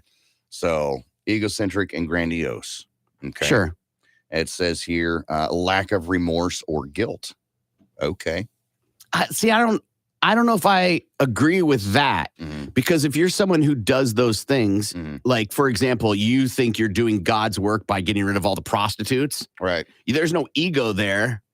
You're not being an egomaniac, right? Right. You're someone who thinks you're doing the Lord's work. Right. But to like Lindsay's argument here, it's like these are 4 serial killers. So it's like you kill 1 or 2. It's easy to be like, all right, you're on your 5th murder right now. You can easily say this person has lack of remorse or guilt. You're not feeling bad. Lack of empathy is another one.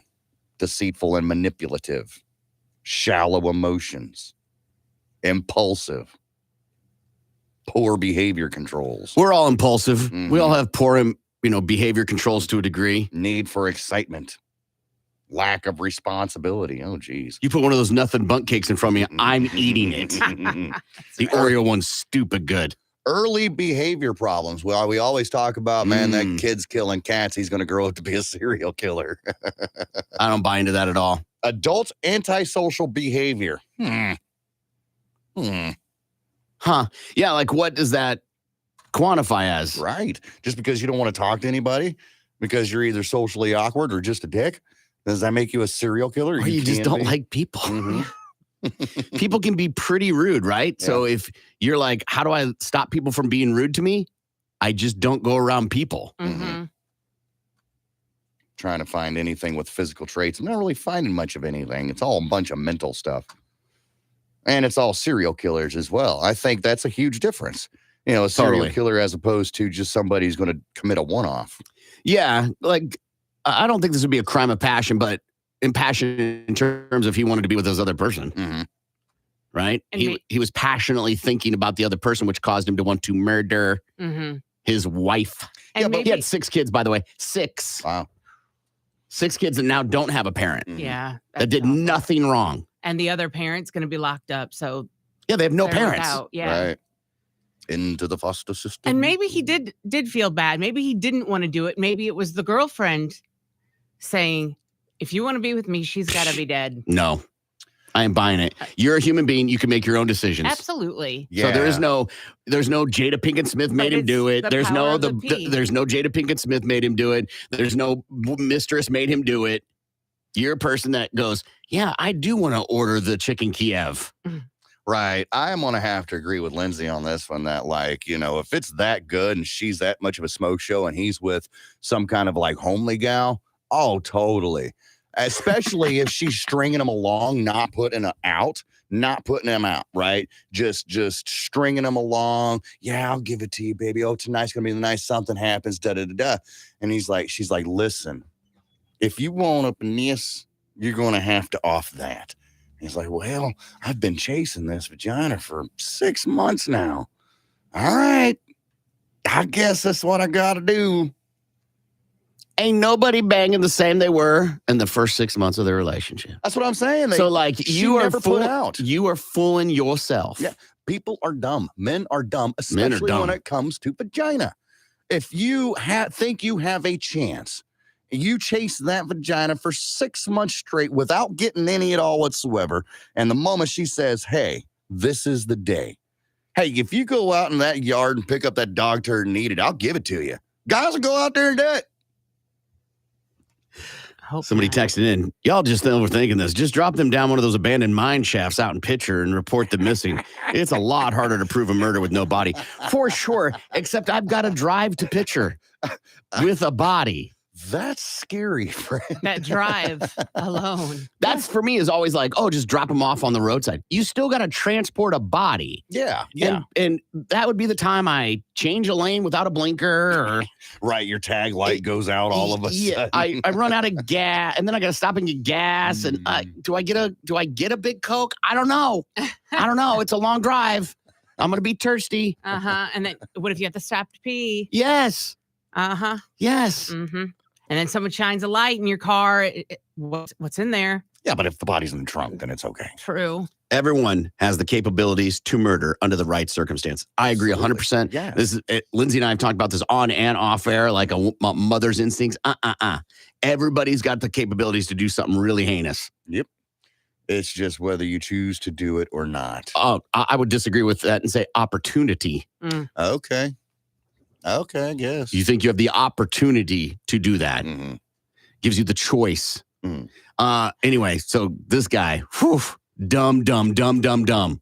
Yeah. Like he just was like, nah, no one's going to look on my computer when my wife goes missing.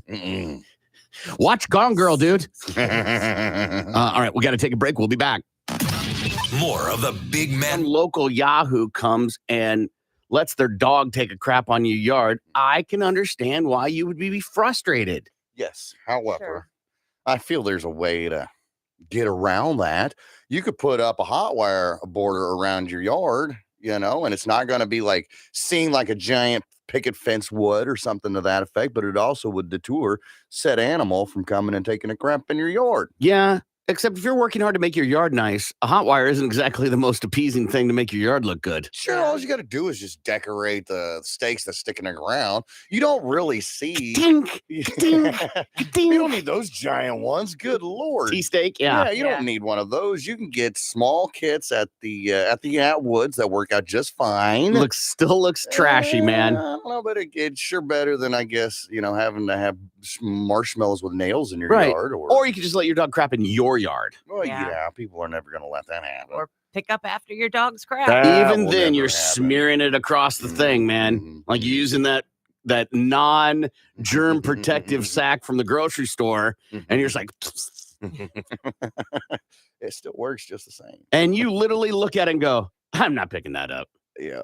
Depending on how it looks. Absolutely. If it was a rough day for the dog, nope, we'll just let the rain take care of that one. Yeah, if the dog's feeling a little under the weather, right, you can be like, Mother Nature's fertilizer happening there. Yeah. Or you do the old left shoulder, right shoulder, keep going.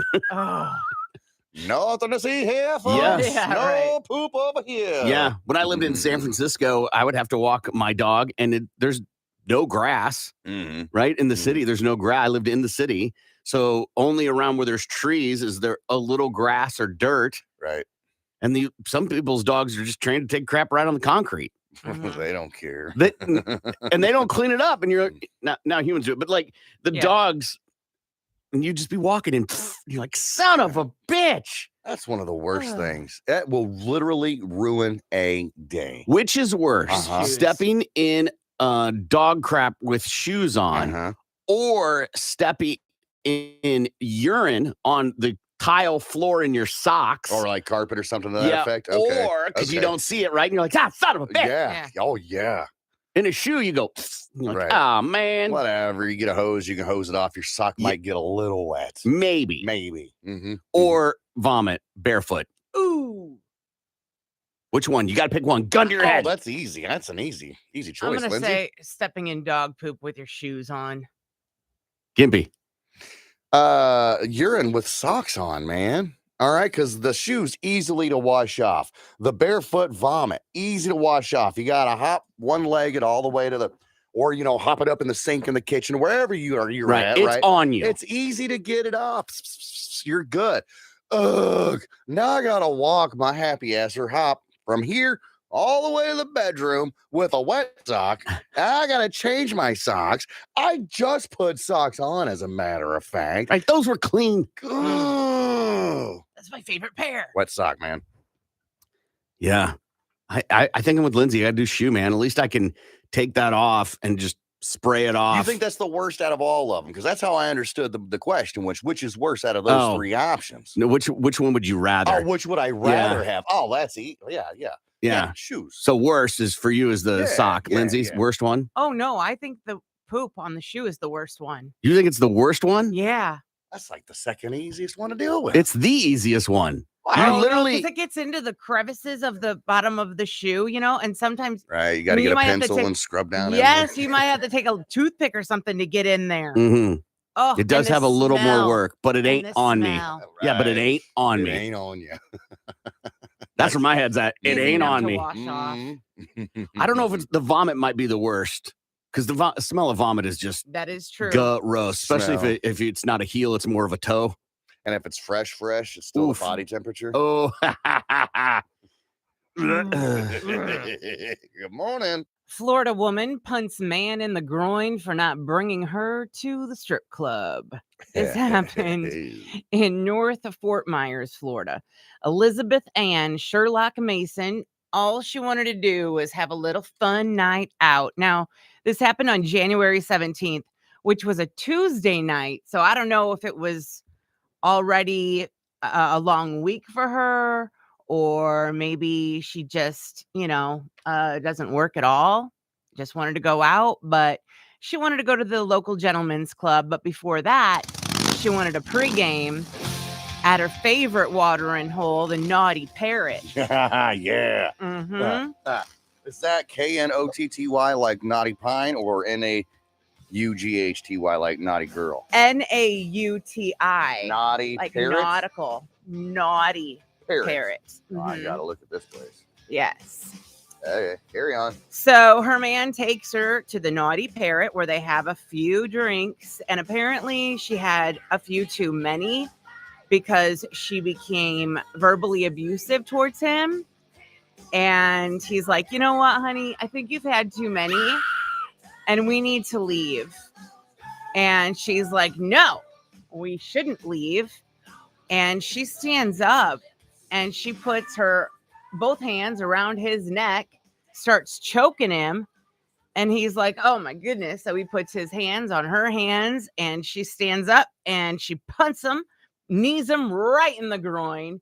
He falls down and she takes off for the parking lot. The police are called. She gets arrested and booked into the county sheriff's office because, they can definitely smell a strong odor of alcohol on her. She's charged with battery on someone 65 years or older. Naughty Parrot looks like a pretty groovy place to go. it just looks like a bar. Mm. On the water. Well, they're Florida. Yeah, well, they're in yeah. Florida. I know. A lot of bars on the water in Oh, Florida. look at this. They got pictures of dolphins. Dolphins right there as you're having your cocktail. No wonder she didn't want We to don't leave. get that here. The ocean's a pretty amazing thing. We don't get that here. Give me an Oklahoma dolphin and I'll be all right. I mean, There you go. Horrified gas station staff find severed human penis in parking lot. This happened in Mobile, Alabama. Petrol station. The staff there were given the shock of their lives when they discovered a human penis on site. This bizarre discovery was made just yesterday. Actually, Thursday. No, what is today?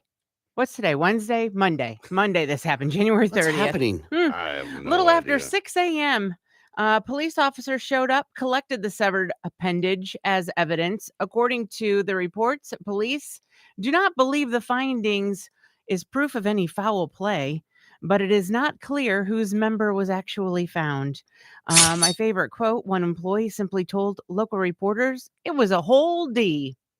A statement at 4 from the Mobile Police Department stated the incident was not being investigated as an assault or a murder, adding it was a mystery how on earth the penis ended up there. Footage saw local reporters apparently showing a black truck pulling into the station around 6:15 a.m. to fill up. Then the truck pulls away before a penis then falls onto the car park tarmac. Once a report was made, a heavy police presence attends the store, located in the port city of Mobile on Alabama's Gulf Coast. The area got taped off while police investigated the incident, which has caused a stir in the local community. I mean, I'm not buying this. they're saying that The discoveries like this at the petrol stations are pretty common. I guess in Finding penises and- at a gas station is common. not necessarily penises, but in 2021, they said that a body. Good morning. It's the Big Man Morning Show, 918-460-KMOD. You can also text BMMS and then what you want to say to 82945. Let's play a game because we've got tickets to our 50th anniversary concert happening Monday, April 24th at the BOK Center. Shinedown in 3 days grace. Lower bowl tickets are almost gone, but there is some tickets still available. Make sure you go to bokcenter.com. We're going to play Sing Sing. Current record is... Well, I'm currently dominating with 5. Corbin has 3. Lindsay has 2. Last week's winner was? That would be me. So Corbin and Lindsay at 918-460-KMOD. 918-460-KMOD. Call up, decide who's going to be your clue giver. Whoever gets the most right is getting those tickets. Good morning. You're on the air. What is your name? This is Greg. Hello, Greg. How are you? I am good, Corbin. How are you? Good, man. Is it Greg or is it Greg? Greg with a G. Okay. Greg, who do you want to give clues, Lindsay or Corbin? We'll go Lindsay. 60 seconds on the clock. Timer starts after the first clue. Are you ready? Sure. Here we go. All right. She grew up in Indiana town, had a good-looking mama who never was around. Mary Jane. Last chance to Mary Jane. Yes. This is what it's doing outside today. Raining. Uh-huh. And this band wanted to know... Who will stop the rain? Not that song, but the other one. The other one. Same band. Oh boy. Oh man. I want to know. That's Who will the stop the chorus rain? that you're singing. No, that's not it. Okay. Next one. Yeah, just a small town girl living in a lonely world. This was the song when the White Sox won the World Series. Don't stop believing. Yes. Time. Damn. 2 is what you got. Might be good enough for the win. Hang on the line, okay? Good morning. You're on the air. What is your name? Hey, good morning. It's Marty. Marty, how are you, friend? Doing just right. How you guys? Good, buddy. We got to beat 2. Are you ready? I'm ready. All right, here we go. This is a 90s song by a grunge, a 90s band. And this is a place on the schoolyard where you would meet and they raise the Stars and Stripes. That's flagpole. Yes. And so flagpole. And then the second word is you need this person to come and watch your kids, a baby. Nanny. No, this Flagpole sitters. yes, there it is. This girl just played the Super Bowl halftime show, and you would need one of these today, actually, is the name of the song. Because it's raining. Oh, damn. You go, Umbrella. correct. So this is the guy who did the he dresses in crazy hats. I'm totally blanking on these other songs. And if you are someone who is in ballet, you are what kind of person? You are a Prima donna. sure. Dancer. Yes, and not opposite of big. Little. Another word for little. 2. Oh. Time is up. 2, but Lindsay messed up. That counts against her. So I get the win. Congratulations, man. Marty, you're going to be going to the 50th anniversary concert at the BOK Center, man. Man, that is so awesome. You guys are wonderful. All right, buddy. Hang on the line, okay? Yes, sir. Good job. Greg, I'm sorry, man. You guys did not get it done today. All right, no problem. All right, buddy. Appreciate you. Thanks for playing. Yeah, the one that Lindsay ended on or messed up on. I think this is a really tough song. I'm surprised it's even in the group. Yeah, that is a tough one. You're a big fan of these guys, right? Yeah. And you even struggled with it. Yes. So that tells me for sure what shouldn't be in there. It was Creedence Clearwater. And Have You Ever Seen the Rain? And that's all I can think of is that chorus. Yeah. And then Lindsay, the one I ended on. Blue Jean Baby. I think that's the song. LA Lady. I think that's the one. But you had the opposite of Big. Yeah, I was just trying to get him to say the words. Yeah. Blanky blank, now Tony Danza.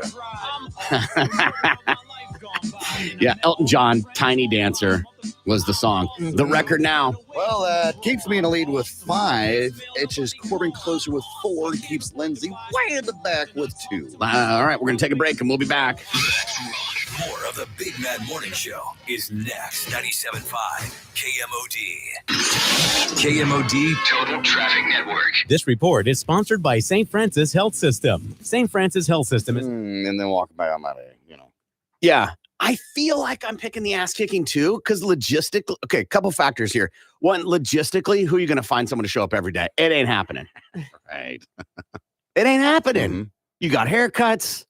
Right. You got doctor's appointments. You got that Zoom meeting. Well, I mean, there's a lot that can go into it. One, it could be a different person every day. Sure. Right. And it doesn't matter what you're doing. Let's just say you're getting your haircut at 2:00 and it's time for your ass kicking. Well, you're getting your ass kicking in the middle of your haircut, or you're going to have to pause to get your ass kicking. Yeah. And then go back to your haircut. I'm not saying me have the haircut. I'm saying people, life happens, right? Okay. And then what if the guy that, let's just say it's one person and he does it for like 5 years and then he gets hit by a car and dies. Like, then what? Do you have an open call?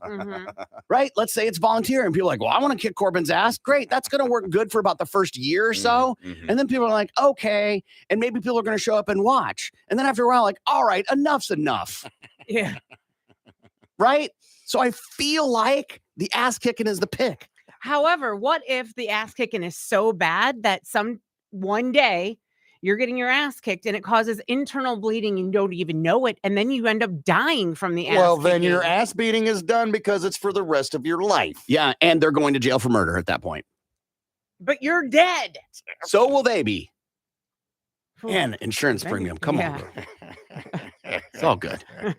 Right? To me, there's just too much logistics with the ass kicking every day. And you're going to go to jail and get your ass kicked every day. True statement. Maybe not.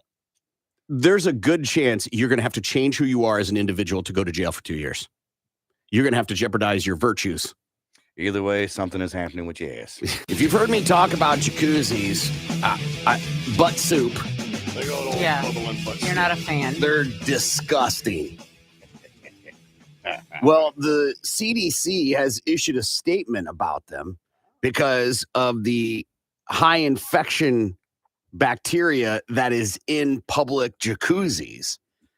E. coli, lots of vowels and stuff in these words that I'm not going to say. Pathogens can cause gut infections, diarrhea, septicemia, skin infections, urinary tract infections, Legionnaire's disease. Legionella bacteria are particularly found in water droplets within the hot tub steam, and inhaling them the contained steam can lead to development of life-threatening pneumonia. Just being in the room, that's how bad they are. But listen to this. And I knew this, but they explain it a little differently. The CD says that if you want to enjoy a hot tub or jacuzzi, there is a way to telling if it's safe or not. Okay. And there are clear signs of a germ-filled jacuzzi when urine and other bodily fluids, such as sweat, mix in with the chlorine used to disinfect jacuzzis.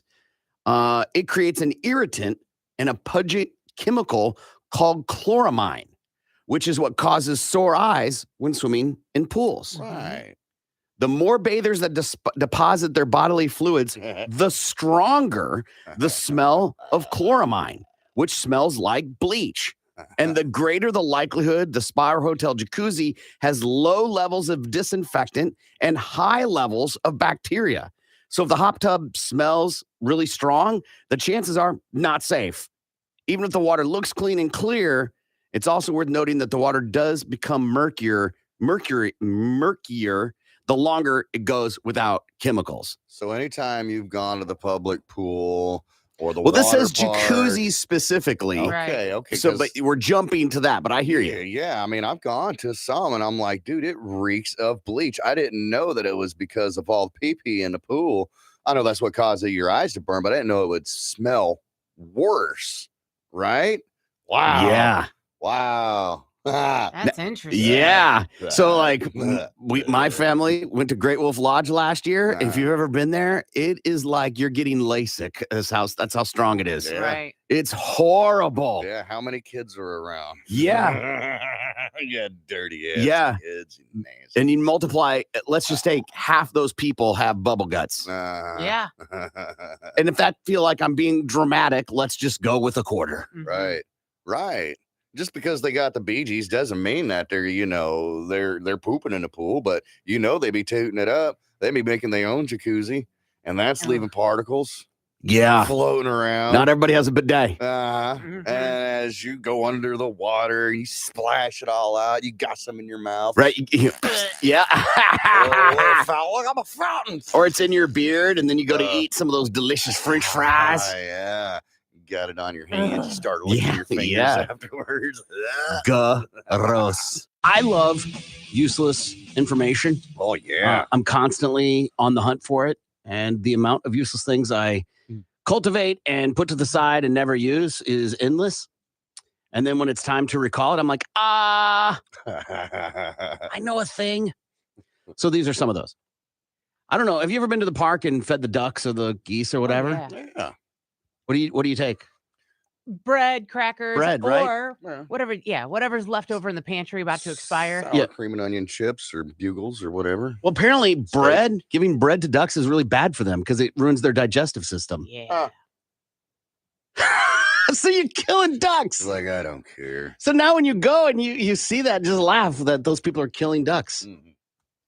So this one's a little deep, so bear with me. Control, Shift, and T will restore an accidentally closed tab. So if you've ever been on your computer and a tab closes, Control, Shift, and T will bring that tab back. Well, that's fun. And Control, Alt, Shift, T will bring back a window you accidentally closed. Huh. Well, that's a lot to be pressing at one time. For you, yes. Hey. Yeah, I'm just saying. Well, that's fun to know because there's been plenty of times that I'll be buzzing around and accidentally hit the X button and it closes everything. And I'm like, God damn it. Yeah. I got to start all over again. Okay. Control Shift T. Yeah. I mean, if you close the program, you're probably out of luck. But this one I learned not too long ago. But antiperspirant and deodorant are not the same thing. Antiperspirant stops you from sweating. Deodorant covers up the smell of sweating. Yeah. Which do you prefer? I don't wear it. At all? Right. You Mr. Stinky Pits all day, every day, huh? I mean, I don't stink. Okay. I guess it helps to do something. I don't stink. Even after when you're rolling around. No, I mean, if I'm like doing yard work or, sweating it up, yes, of course. I have to put deodorant on every day. And if I don't, because there's been times that I forget, I've had to go and buy a small little travel size stick for here because I'm like, I feel weird. I feel weird without any on. And then I feel like I can smell it. Do you shave your armpit hair? I trim. I don't shave. Right. Yeah. I don't shave bald down like a lady or whatever. But yeah, I knock that stuff down. But yeah, that seems to be a trend nowadays where ladies are letting it grow out like man length armpit hairs and like dyeing it or just letting it be. Dyeing it. And I find that the most disgusting thing ever. I don't think that's common. I don't think it is either. I think maybe it's like a handful of people. Okay. Some people are doing it. I didn't learn until like in my 40s to trim my armpit hair. Oh, absolutely. You have to. You get all poking out like you got buckwheat in a headlock. No one ever told me. Or shave down yonder. I've talked about that. Trim that as well. You stinking ass. Yeah, it looks like an abandoned house. Yeah. Humans do use 100% of your brain. What? I mean, it's a myth that you use only 10%. Your brain can't handle walking and using your smartphone at the same time. You can't handle walking, and I do it Nope. every day. Your brain can't handle walking and using your smartphone at the same time. This says each activity uses the same cognitive functions. So you can be walking along, looking at Twitter, and not notice that the moving object coming toward you is a car. Because you got your face buried in the phone. Pay attention. Look up every now and But you again. can talk on the phone Yeah. and do it, right? If you're looking ahead. The one who walks straight into a passerby because we're busy texting. Try not to be that person because your brain can't handle it. I guess it makes sense. I always chalked it up to just dirt not looking, not paying attention because you're busy looking at your phone. Yeah, you're not paying attention because you can't. Right. Remember the limits of 3 in human endurance. You can go 3 minutes without air, 3 hours in extreme conditions without shelter, 3 days without water, and 3 weeks without food. Assuming you're breathing, then your priorities in a survival situation are shelter, water, food, in that order. Interesting. Which explains why Naked and Afraid is only 21 days. Yeah. Because you might be doing a 21-day starvation. Have you watched some of those specials about people that do deep water diving and how long they hold their air? Well, I know they can hold it for a damn long time. Very impressive. It's crazy. And then the whole they can't come to the surface too fast type of thing because they'll die. Right. I try to do sports that don't involve a chance of me dying. That's just me being a beta. I just try not to do that type of thing. Right. Hold your breath and dive to the bottom of the ocean. I think we all know this one. You can't extinguish an oil fire with water. No. Yeah, about that. Use a blanket or flour or something. This one's awesome. Any month that begins on a Sunday will have a Friday the 13th. Okay, I've heard that before. Yeah.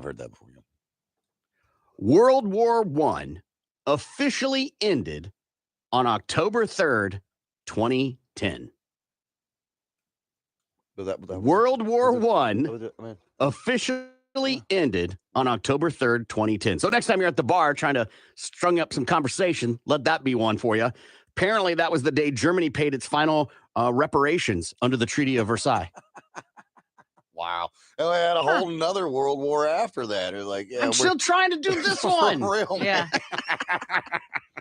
That Germany, man, just like a bunch of plates in the air. All right. Naked Las Vegas man ran through hotels swinging toilet plunger. So this happened in Des Moines, Iowa. Traven Wayne Hill, he's 21 years old. He's accused of running naked through this hotel wielding a toilet plunger and pulling fire alarms. It happened on January 28th. He was arrested, charged with assault while displaying a dangerous weapon, first-degree criminal mischief, and disorderly conduct, according to the Polk County online booking records. Now, according to the Des Moines Police Department, Hill approached a victim in the 18th floor stairwell at the Des Moines Marriott downtown with the toilet plunger. According to court documents, the naked man yelled, "I'm going to effing get you," as he chased the victim. Police said that multiple people saw him allegedly pull fire alarms around the hotel. The man continued running on several floors, swinging the plunger until he was subdued by the police. He was booked into the jail, posted bail on the very next day, according to court records. He pleaded not guilty to the charges and will appear in court at a later date. The guy, he's 21. I don't know if he's from Vegas. I don't know what he was doing in Iowa, but he looks kind of like an entitled brat who was probably pissed to be in Iowa on maybe around his birthday time or something. He'd rather be back in Vegas, partying, living it up. I don't know. He was just drunk. That's what I got from his photo. Okay. I think most people that live in Vegas aren't partying up. No, but he looks like the type that wishes like he would have been there rather than in Iowa. So he's going to spend mom and dad's money and just make a mess of himself. That's what I get from his mugshot. I'm going to go to Iowa and cause trouble. Yeah. Said no one ever. Right. You go to Vegas, you cause trouble. Go to LA, go to New York City. Nobody goes to Iowa just to cause trouble. I do not have a counter to that. I grew up in Iowa. I do not have a counter to that. You only cause trouble in Iowa if you're from there because you got nothing else to do in Iowa. Right, because the gravel road. Yeah, you're on the gravel road drinking. Man breaks into home and hides under sheet. I'm not sheeting you. This is pretty crazy. Yeah, it sounds like it. The lead-in sounds insane. Happens in West Virginia where this gal, she's sleeping and she hears glass breaking in her house. So she goes to check and she sees a strange man in her house. Oh, no. Idaho could add firing squad to execution methods. The state Senate passed the measure, which was sent to Governor Brad Little's desk. The firing squad would be a backup method as the states can't get drugs needed to perform lethal injection. Other states, including Mississippi, Oklahoma, South Carolina, and Utah, all have laws that would potentially allow death by firing squad. However, South Carolina's law is being challenged, and Utah was the last state to kill an inmate by that method back in 2010. And then lastly here, just a little follow-up on one that I picked up earlier, or last week, I think. I know what you're doing. Go. Bill prohibiting corporal punishment on students with disability passes the House. The House Bill 102B, authored by John Talley, passed with a vote 84-8. Still 8 people. 8 people that said, yeah, whoop them. Whoop them special kids. Right? Awful. What are we doing? Right? The bill was filed after the Oklahoma State Department of Education learned that multiple instances where students with cognitive disabilities who were entitled to special education services were subject to corporal punishment. 8 people. 8 people. I'm just curious why they went back to it. Where they're like, oh, yeah, egg. Let me get this out of the way and let's take another vote. Let's see what Lindsay has for Balls to the Wall Sports.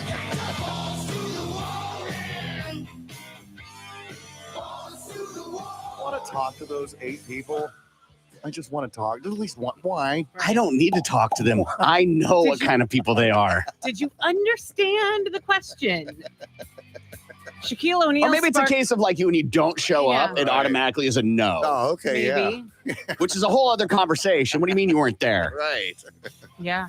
It feels like if there's one vote you should be there for, it's probably That the one one. that stops special needs kids from getting beaten. Mm-hmm. Shaquille O'Neal sparked concern after sharing a photo of himself in a hospital bed on Sunday. TMZ Sports learned the NBA legend simply needed to fix a nagging injury. He's doing all right now. He had a hip replacement surgery. The 51-year-old went under the knife over the weekend to have his hip corrected. Everything went according to plan, and he's already on the mend. He said, "Miss y'all," in his post online. It's unclear when Shaq will return to his TV gig. Sources say there's no set time frame, but in discussing the upcoming procedure earlier this month on his podcast, The Big Podcast with Shaq, he seemed to say he had April 16th in mind for when he could be active again. He added on the podcast that he was going to go on a diet to get shredded after surgery and eventually reveal an 8-pack. Hip replacement, he'll be walking within the week. Good. The Texans are adding a pair of veteran playmakers to their offense. ESPN is reporting that Houston is set to sign tight end Dalton Schultz and running back Devin Singletary to 1-year deals. Schultz has a deal that is worth up to $9 million, while Singletary is due to earn up to $3.75 million. The 26-year-old Schultz played the first 5 seasons of his career with the Dallas Cowboys, where he totaled over 2,100 yards and 17 touchdowns. Singletary recorded over 4,100 yards from scrimmage and 20 touchdowns in 4 seasons with the Buffalo Bills. Both players are expected to make an impact for a Houston offense that ranked near the bottom of the NFL in 2022. That's your Balls to the Wall Sports. I'm Lindsay on 97.5 KMOD. Balls to the Wall Sports is powered by Miller Lite, the original light. Friend in college, man, if he got a good test score, he would celebrate, man. Yeah. Get really drunk, right? Yell, scream, throw stuff out his dorm room window. Right? It's fine. Yeah. Seemingly, yeah. I had this friend in college. If he did really good on a test score, he'd go celebrate, get real drunk, naked, run around, throw stuff out his window. It literally does. It does. That and the other. And feces. Yeah. You add feces to any headline, you go, oh, hey. Naked here, you're like, yeah, man, get it together. In a courtroom, man pleads not guilty to murder. Right. Yeah. A naked man pleads not guilty to murder. You're like, why was he naked? Yeah, how did he get naked in the courtroom? I mean, I guess you could have started off with your clothes on and they got naked, but I feel you would have been stopped about, I don't know, you get your shirt off. You get your shirt off, and that's when I feel the bailiff is going to be like, hey. 2 Florida paramedics suspended after pronouncing a live man dead. 2 West Central Florida paramedics. This happened on a Wednesday in Clearwater Fire and Rescue. They were placed on administrative duty. WTSP TV reported the incident first. The paramedics from Station 47 responded to a call about a 65-year-old man in cardiac arrest. This happened at his private residence, and they showed up. The responders pronounced the man dead shortly after their arrival. Clearwater Fire and Rescue said in a statement, they left the area once deputies from the sheriff's office arrived to investigate. And according to the news release, a deputy noticed the patient was breathing and requested medical crews to return to the scene. Then Largo fire rescue crews were called and reached the scene about 28 minutes later. And the man was then transmitted to a hospital where he's recovering, according to another TV outlet. Upon notification of the incident, the Clearwater Fire and Rescue team immediately removed both fire medics from their normal duties and discontinued their abilities to provide patient care in conjunction with the county's medical director. They said, on behalf of the city, I apologize for the actions. No, they're real sorry. and the inactions of our crew during this incident. They said, we have strict policies and procedures in place that were not followed. According to our preliminary review, these 2 did not perform to the standard of care that our citizens expect and deserve. They have to say that. They can't say they did everything according to code. Yeah. Right. They can't. Because they didn't. Because then everyone's going to be put under scrutiny. They've got to put it on those 2 people. But I can't imagine they showed up with eating a Slim Jim and a big gulp going, yeah, he ain't moving. He looks dead. Maybe they didn't. But I'm assuming they showed up, followed the protocols. I don't know, put 2 fingers on the neck. I don't know. Yeah. Whatever those protocols are. Mirror underneath the nose. He ain't breathing. He's got to be dead. You're there. You call 911. Paramedics show up. And they just do 2 fingers under the throat, which is not a correct way to check to see if someone's alive, by the way. And they're like, yeah, they're dead. Do you, watching your loved one in this peril moment, who have called the people to save their life, go, yo, man. Yeah. Do your job. Do you get into it? Well, of course not. But do you get into an aggressive confrontation over the You assume that they're doing their job right. I think so, right? You would just be like, well, I guess Tom's dead. They said he's dead. I got to take your word for it. Did they put the thing on the finger and it didn't make any noise? And they were like, yeah, I put new batteries in it yesterday. Right. Right. Well, my thing was, if they are an ambulance, and why weren't they taking the body themselves? Ambulances don't take bodies. Oh. They transport to the hospital. Okay, why weren't they doing that then? Because they said it was dead. It just all seems so weird. When a body's dead, they don't take it to the hospital. I beg to differ. They took my mom to the hospital. Did they? St. John's. But were they trying to save her on the way? She was already dead. She was dead. Dead. The 2 experiences. Dead. The 2 experiences that I have had with dead people who have died in a home. Yeah. The ambulance comes. They don't take the body. Yeah. When my mom died, I got the call. We was on 21st and they lived on 21st and shared. Anyhow, so I get to the house and the ambulance is backed up in the driveway and they got her on the gurney, putting her in the back of the ambulance, taking her to the hospital. She's already pronounced dead. It feels like an extra trip to take them to the hospital. I don't know. Well, that's where the morgue is not at the hospital. The hospital has a morgue. Yeah. I don't know. I don't know how it works out. Yeah. They did the same thing with my dad, too. My dad died at the house, and they picked him up, took him to the hospital, and that's where we got to say our final goodbyes. Yeah, So, and I don't know. It's like, do you check? Maybe they check the ID. It's like, are they a organ donor? Maybe that's why you take the body to the hospital. I don't know. Okay. I don't know how that works out. And so, again, I'm not an EMT. So, like, you're an EMT, they die, you go, all right, where's their wallet? I got to check their ID to see if they're an organ donor. How does that work? I don't know. Yeah, I think you let the people at the hospital deal with it. You know, like, we're just here to drop the body off. Y'all figure it out. And is there a code like they call in? Like, do they do lights if they're taking a dead body to the hospital? Do they run code to the hospital? Right, lights and sirens and the whole nine. Yeah. I would think not. It's Probably not an not. emergency. Right. Exactly. But if they're an organ donor, time is of the essence on those things. Right. They have a shelf life. I call this day spa or dispensary. Okay. So basically, I've got some businesses. These are legit businesses in Tulsa. Oh, fun. It's either a day spa or a dispensary. Okay. Now, based off the name, you're going to chime in with and that's how you're going to buzz in. Corbin or Lindsay. Okay. Got You it. get one shot and one shot only because this is a 50-50 chance. There's no point in, hey, would you like to guess, Lindsay? He said it's a dispensary. No, it's a day. So you only get one shot. Okay. Whoever wins at the end, I got a big prize for you. Okay. Like a little nug, maybe? Yeah, that's what I'm hoping. Maybe. God knows you have Day plenty. spa? Right. So, day spa or dispensary, are you guys ready? Ready. All right, we're going to take it up from the top here. Euphoria. Corbin, yes. That's a spa. Euphoria is a dispensary. No points for anybody on that one. All right.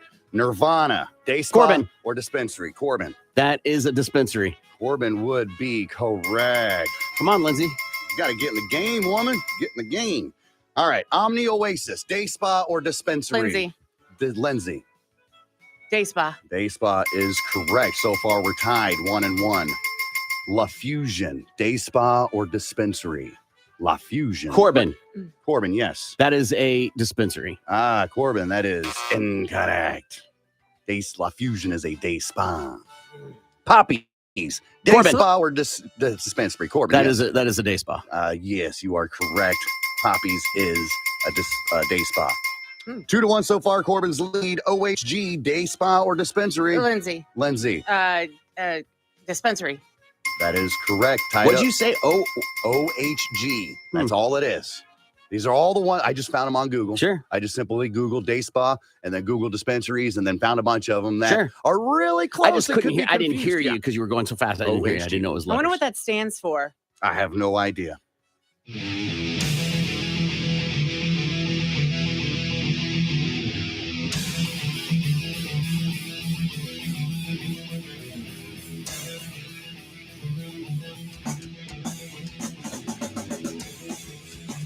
Good morning. It's the Big Man Morning Show, 918-460-KMOD. You can also text BMMS and then what you want to say to 82945. Good morning, Lindsay. Good morning, Corbin. Bella Ramsey, who plays Ellie on The Last of Us, dropped a hint that season 2 of The Last of Us will most likely premiere by the end of 2024 or early 2025. It's a long wait for us. Yeah. Good morning, Gimpy. Good morning, Corbin. Do you know that Rocklahoma is currently on phase 2 of their ticket prices? That means they're sold out of their VIP stuff right now. But you can find a link for your tickets at KMOD.com. Yeah, if you've been waiting or you're like, oh, TikTok, my friend. All right, listener emails. We always read emails on the air, and then you guys give advice. And this one says, it's pretty short. It says, the girl I met at the bar is always texting me. She hasn't been making the time to meet up to go on an actual date. I'm thinking that she is just busy and hasn't had the time to text yet. She is still texting. Am I being ghosted?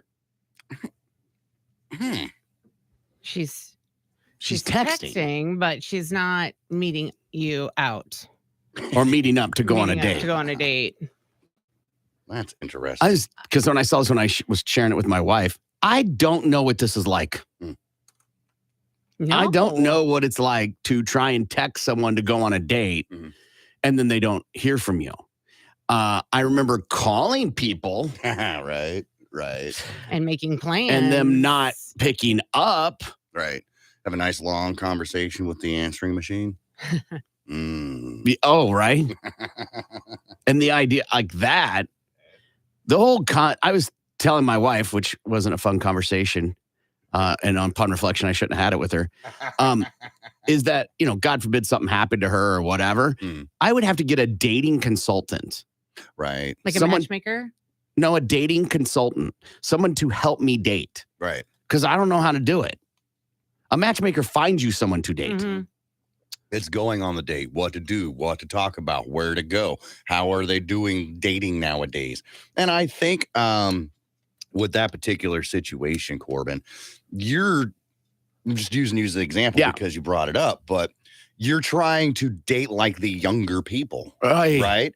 Like the people that are in that scene, when in all reality, you're not going to be going after somebody who's in their mid-20s. I highly doubt it. I mean, you might go out a little bit, but you get what I'm saying. I mean, like you're going to be dating somebody that's close to your age who probably would also date much like you do. Yeah, in the same boat, probably. I don't look at it like younger. I look at it as there have been people in the race and I just joined it. Okay. So age is not the thing that would want me to get a dating consultant. So there's a bunch of people already in the pool swimming.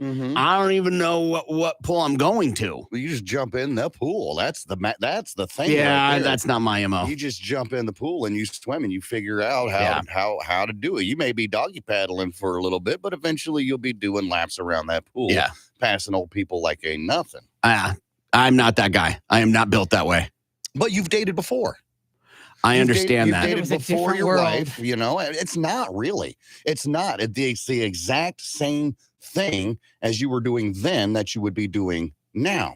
You find somebody, you find them attractive, you go and talk to them, you chat them up or whatever your method was, and then it just kind of, builds organically from there. Yeah, except it isn't the way it's always been. Times have changed. People have changed. Some people don't like you to pay for you split the bill, like whatever. And with all due respect, Gimpy, you're just a guy who doesn't change. And you don't care if other people have changed. That's fair.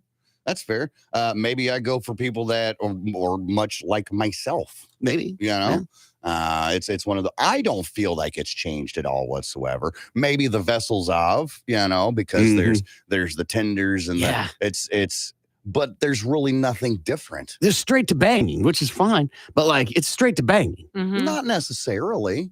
I can't tell you how many dates I've been on that didn't lead straight to banging. I can also tell you how many dates I've been on that did lead straight to banging. So it's a 50-50 split there. How many of those dates that didn't lead to banging did you even want to talk to again? On the first date? Is that it? Because that's what you make it sound like it's on the first date. Oh, it depends on the person, be honest with you. Of course. And that could go with any, whether you banged on the first date or not. If I'm talking to you and you just don't have it, then I'm not going to continue talking to you. Yeah, just anxiety. How many of the first date bangs led to second dates and third dates? Quite a few. Oh. Quite a few.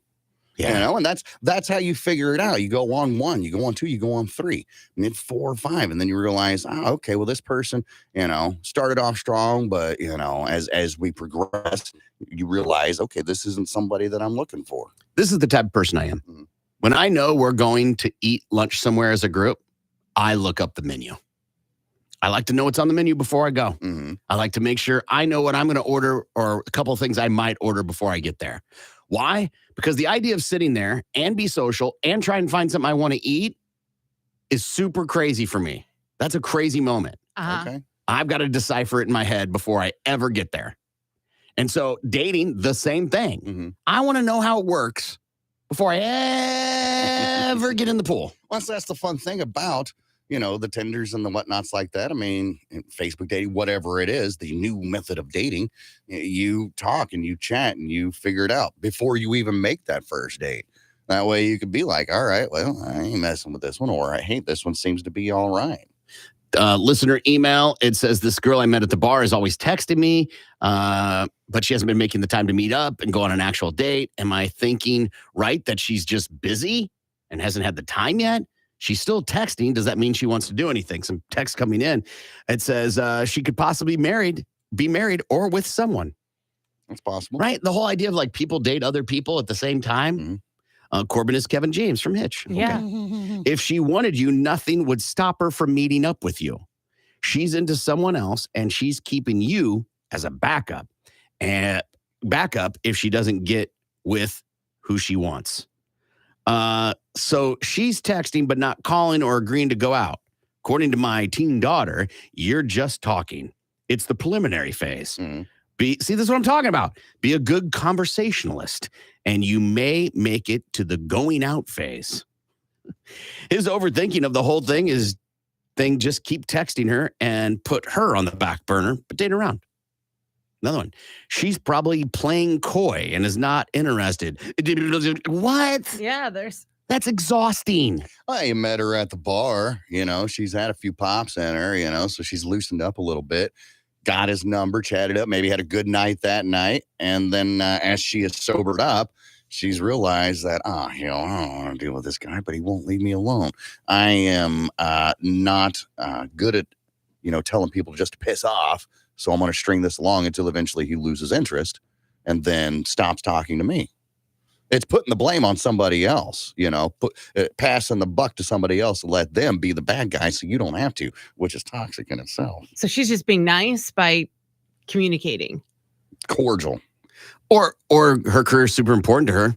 That's possible too. Or she's got a sick dad. Or sick sister. Or she's a cheating whore. I mean, she may keep multiple plates in the air. Or maybe she's a single mom and she doesn't date necessarily. Yeah, but then you got to say, if you listen, those other things that I mentioned feel like you don't have to share. But if you're a single mom and you don't date, you owe it to the person you're talking to about the potential of dating, especially if they've asked you out, to go, I don't date. Right? I would. Yeah. That's like, hey, I want to go to lunch. Great. When can you go? Tuesday. And then you go to meet up and you're like, ooh, I don't eat lunch. Huh?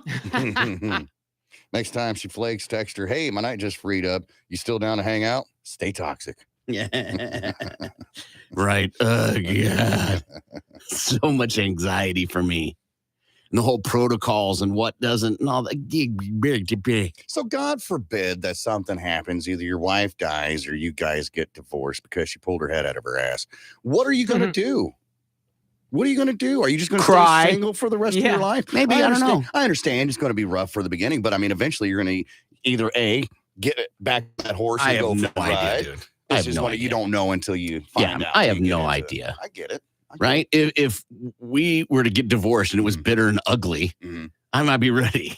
Right? If something tragic and devastating happened, I don't know if I ever would. Right? There's no way to know that. Right. That feels premeditated if I'm like, oh, yeah, I'm getting right out there. Right. And it's not just you have to think of. Yes. Something would happen to my wife. I have 2 other people that need me far more than someone else. Right. Oh, God. It's a whole nother level of anxiety you're putting on me. Watching you squirm on this situation is perfect. Oh, it makes me so uncomfortable. Another text. So I actually did this to my now husband. I was dealing with my own internal struggle of, he's not my usual type, but I wanted to keep talking. I finally caved. And went on a date. We're still married 11 years later. Caved is not a word I hope my wife uses to describe our meetup. Right. Well, he wore me down. Yeah. He bludgeoned me until I submitted. It just lacks a certain panache that I think goes usually with stories of romance. All right, finally gave in and went on a date. No, that doesn't help any. I finally couldn't take it anymore. I finally succumbed to his advances. Yeah. Caved is not a word I hope is used. Maybe it is. I have no idea. Listener email from a guy who says that he met this girl at a bar and they've been texting, but she hasn't been making time to meet up and go on an actual date. Am I thinking right that she's just busy and hasn't had the time yet? She's still texting. Does that mean she wants to go out? Lindsay. I'm leaning towards she's probably married or with someone, because it doesn't, she liked you enough to take your number and text you, Maybe she had a few in her at the bar and was like, oh, I still got it. You know, it was kind of exciting to get someone's number, maybe. But she has an obligation to say, I'm married. Definitely. At the bar. So maybe he just gave her the number and didn't even ask. That could be too. Wrote it down on a book of matches, said, here you go. Right, kind of like what you guys were alluding to in the beginning, that she's just being kind. If I, yes, I'd be like, you have to shut that down. What do you mean you're being kind? Be kind this direction. Yeah. Right. Open up a door for somebody, right? Donate some money. Right. Well, wouldn't you be upset, though, if she was giving her number out to some random? If she gave her number out, but that's not what I'm talking about. Yeah. I'm talking about she being the nice one. Mhm. Like, oh, I don't want to hurt his feelings. Who cares if his feelers get hurt? Exactly. I'm standing here. Yeah, but you guys have been together for a long time. Who cares about your feelings? Then create the mirage. Lie to you. Yes. Yeah, I think she's got something else going on in her life, and she's just being nice. If she was really into you, you guys probably would have gone on a date by now. I don't know how long you guys have been texting back and forth, but I would just try to meet someone else. Can be. Man, there's no telling what's going on in this little girl's head. She could have just gotten out of a relationship and thinks that, hey, I've got to go out and meet other people. But at the same time, kind of feels like, maybe I shouldn't. She's torn, doesn't know what to do. Met this cool guy at the bar and is like, I like him. I got his number. We have great conversations, but I don't know if I'm ready for that yet. Okay. It could also very well be somebody else. There's a number of things that could be going on here. I think that the emailer is simply overthinking it. All right, probably really likes this girl, or maybe hasn't been in a relationship in a long time and finally got some action. It was like, hey, I want to hold on. I want to love it and hold it and squeeze it and keep it for my very own. And then the next thing you know, you've snapped the neck of this relationship that was budding, and now you've got, a dead bunny in your pocket. Nonetheless, I'd say just let it go, man. There's plenty of other people out there. You'll find one. It's okay. And just let it be. If she wants you bad enough, she'll make it work. She will figure it out. Maybe she likes assertive men. Not a giant pussy. Because you ain't being assertive. Maybe you're not in sales. Maybe you don't ask for the clothes. Tell your pen pal goodbye. I kind of go with the rule of 3, right? If I ask you 3 times and you don't do something, I think I've got my answer. Oh, that ain't bad. Right? Mm-hmm. And maybe you have it, because I think you're also, you met at a bar, man. You ain't in a relationship. What do you mean by that? Good budding relationships can't be started in a bar? They can, but you're judging it as like, we're friends. Like, she owes me something. You met her at the bar. Mm-hmm. That's it. Right? There's no context of, I promised I would text you. There's no, we went on a date. I owe you a response. Mm-hmm. Yeah. There's none of that. You met someone at a bar and you're pissed that they haven't replied back to make time for you. Mm-hmm. Maybe they don't remember you because they met at a bar. Mm-hmm. And they're like, I don't know who this person is. Yeah. Right. How bad were her eyes floating that night? And do you ask for a date? And they're like, yeah, but the weather, huh? Because if that's happening, they definitely don't remember who you are. Ask for the clothes and then move on. Clothes, CLOSE. Or clothes. Not clothes. Like, let me have your shirt. Listen. I think sometimes it's okay to say things like that. Mm-hmm. If you're trying to get somebody's attention. Okay. To mean it is a whole nother thing. And it may not land. Mm-hmm. But if you're that type of person who loves a good snarky thing and be like, hey, I'm asking for the clothes and spell it clothes. And they're like, what? Be like, just kidding, clothes, but I'll take the other. Right. Women like funny men. Right. Laugh them right out of the panties. Yeah. You see what I'm saying? Like, it's okay to do that. But it's got to be a joke, man. Right. Right. So if you come off as a stalker and weirdo. Then fine, she ain't for you. But if you want someone who's going to answer every time you send a text and she's not, well, you got your answer. Tell your pen pal, see you later. Because that's all they're doing is writing you. You can always ask for help with anything that's going on. Email address, show@kmod.com. I'll even take a text if you want. We'll take a break and we'll be back. You're listening to the Big Mad Morning Show. This is Tulsa's Morning. I made a stupid mistake and had a one-night stand. We got in an argument. I left, went to the bar, and slept with some woman. Almost immediately, the guilt took over me. She's told me it's over. But I have to try. What can I do to get her or to give our marriage a second chance? Lindsay. Okay, so he already did the most awful thing he could have done, and that was cheat. But he was honest. So he's got that going for him at least. And if he wants to work things out, he's going to have to take the blame and take whatever is coming to him. If she is pissed, let her be pissed and just take it. Take the anger and just wait it out and see what she wants to do. The ball is absolutely 100% in her court. So whatever she wants, she gets at this point. If you want to stay in this marriage, if she wants to go through therapy, then you guys are going to go to counseling together. If she wants just you to go to counseling, then you're going to have to go to counseling because the ball is absolutely 100% in her court. Gimpy. Yeah, man, there's really nothing you can do, honestly. Just sit back and take your lumps as they are. All right. If she wants it to work, she'll figure it out. She's going to be mad AF for a long time, and you're going to have to deal with it. You're going to have to deal with being boring. There's not going to be any time going out with the boys or going out doing whatevs, you know. And if you can't handle that, then you need to walk away. You need to realize, well, I effed this one up. I'm just going to go ahead and take my ball, and I'm going to go home, and then I'll come back and play the game another day.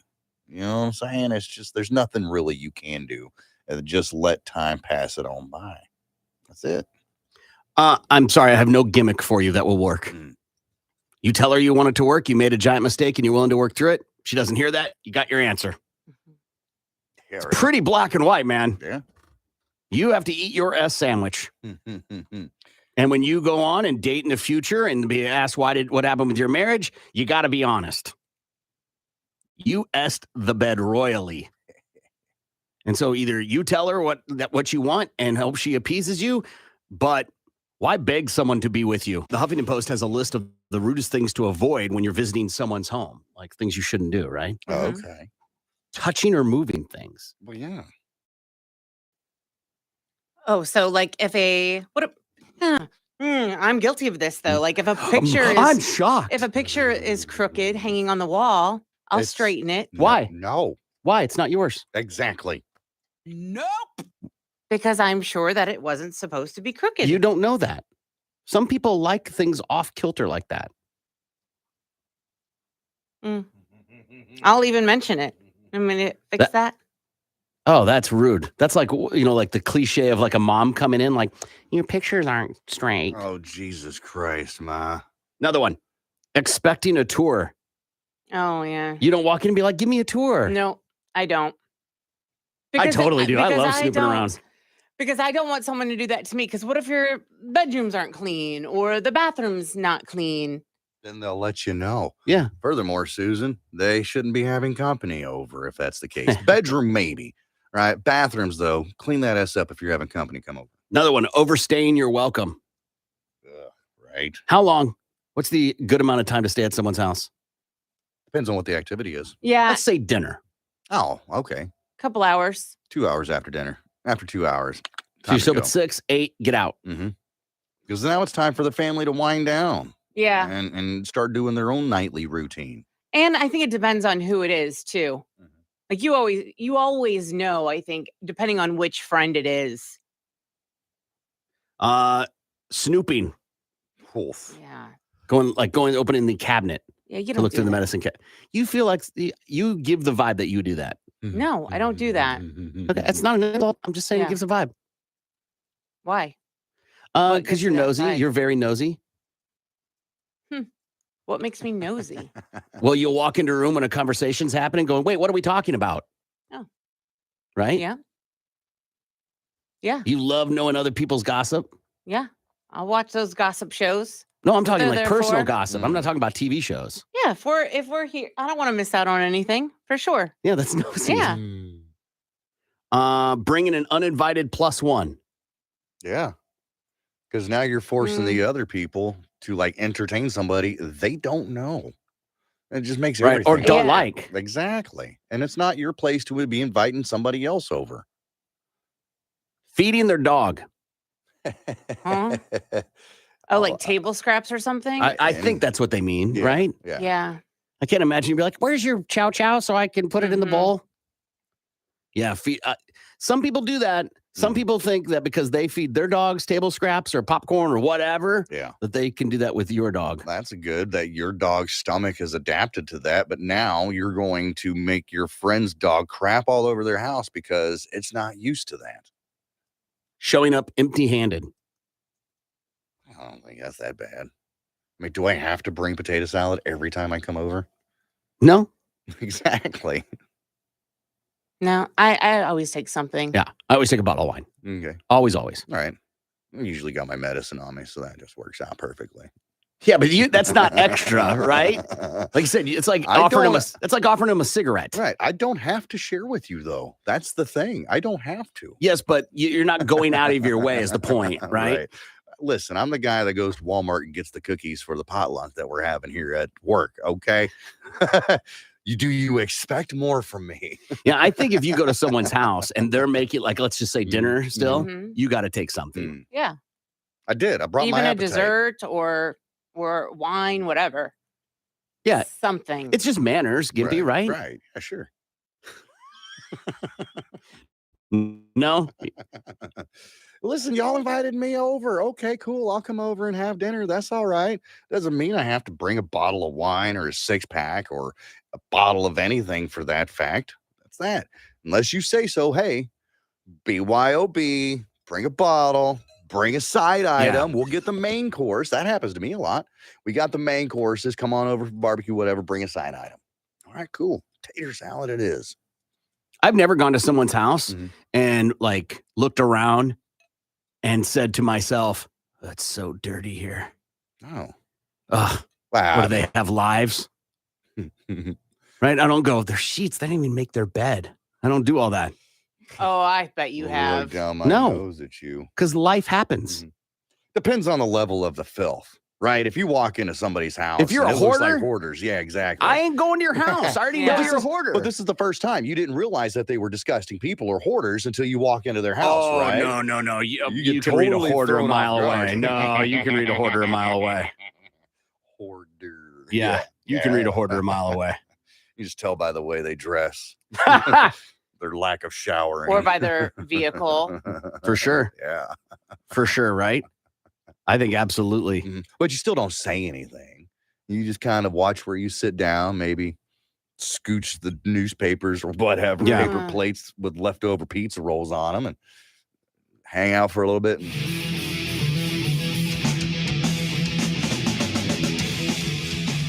Good morning.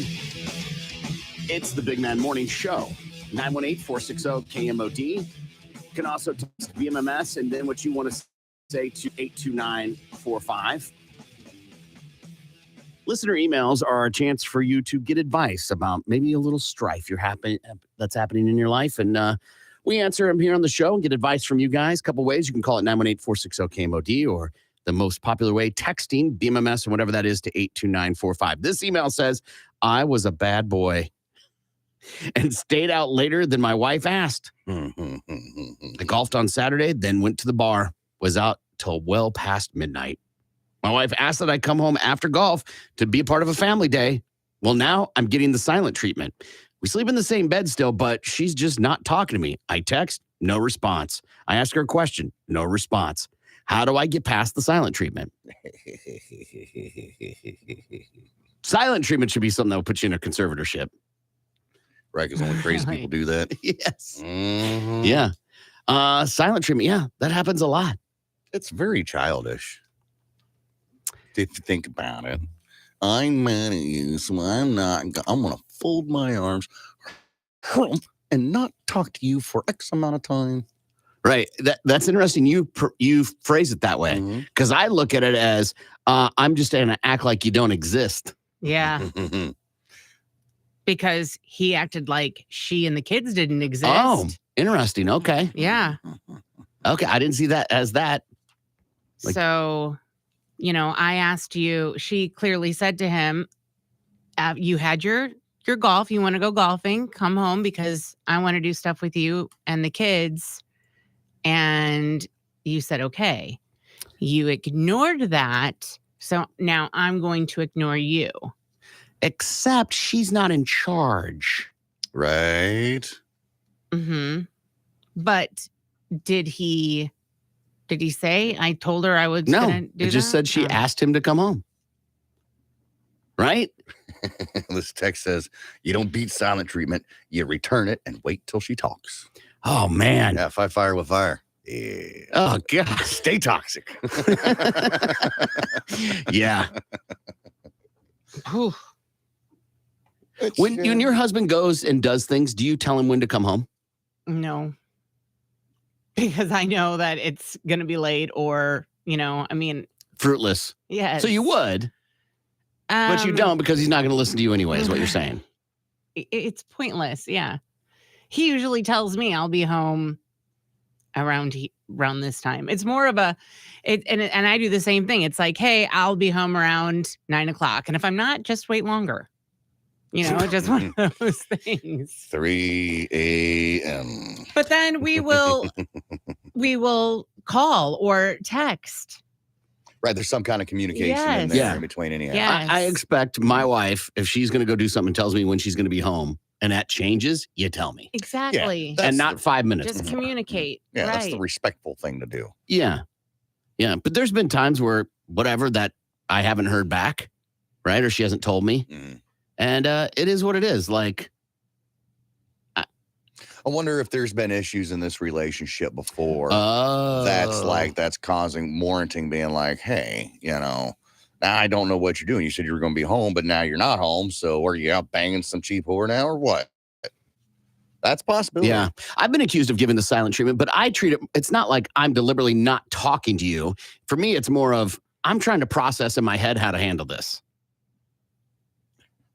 Right? I'm trying to figure it out. And that response is, I got nothing to say. Right. Because you're processing it. Yeah, right? Because I'm just going to word vomit. So it's better I just don't talk. That's one way, of looking at it for sure. But I could see how someone would think that's the silent treatment. All right.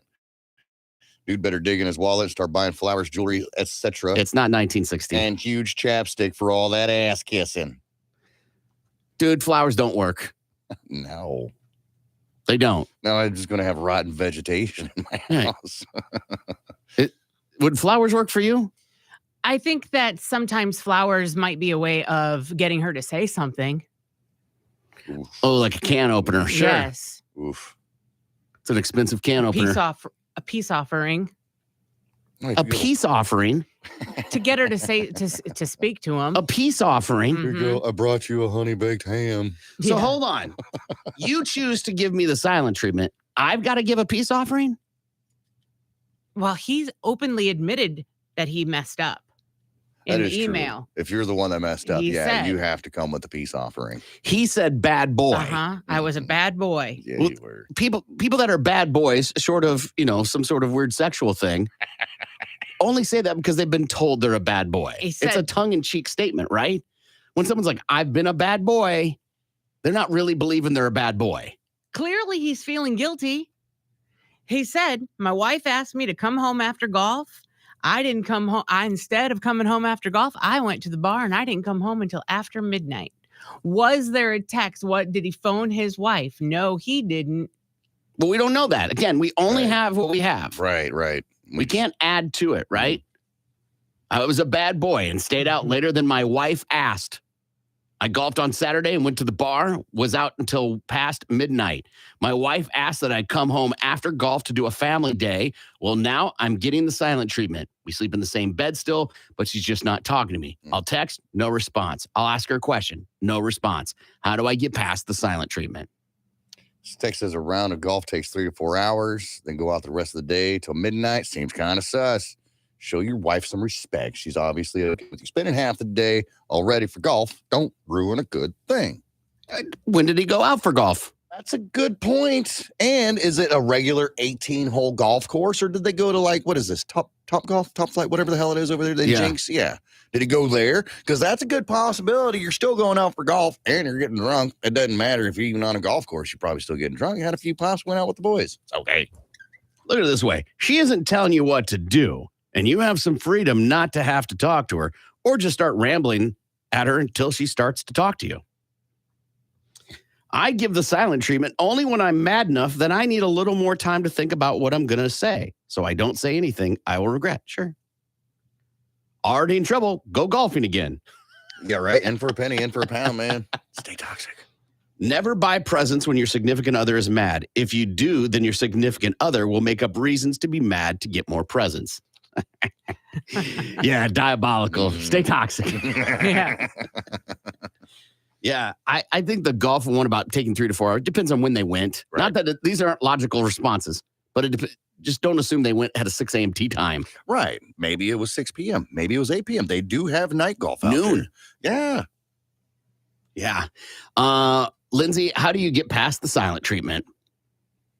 I think you have to wait it out. Eventually, she's going to talk to you.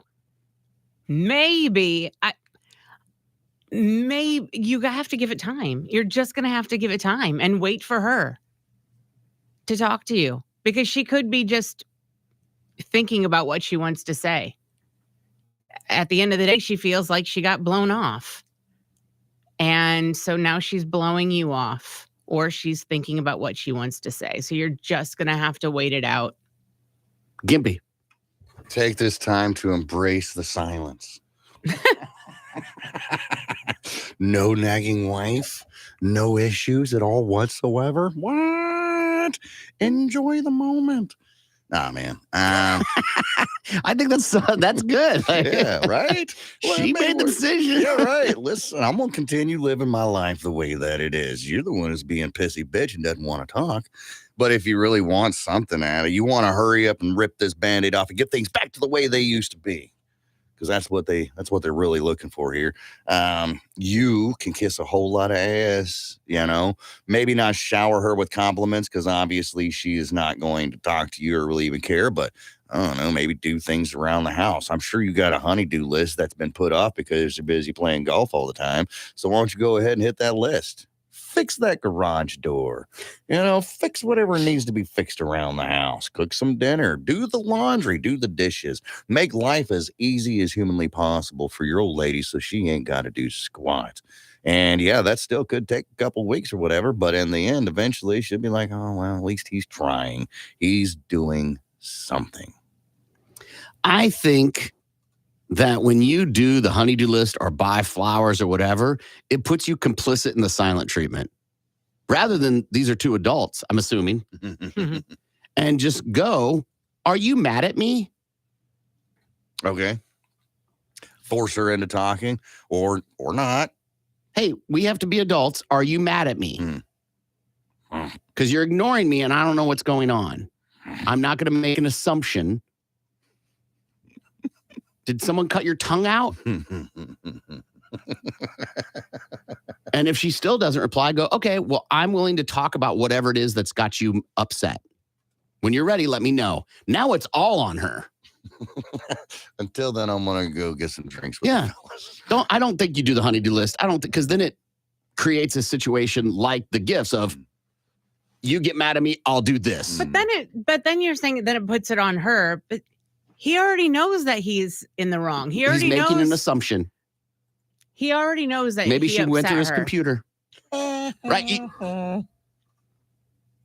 He already knows why she's upset. No, you can't do that in relationships. You have to talk about it. You have to talk and not just go fold your arms, as can be put, and give the silent treatment. You have to go, are you mad at me? And the other party go, I am mad. And then the other party goes, well, why are you mad at me? But maybe she's so used to this and she's tired of feeling like a nag or something. Maybe she feels like that's her problem.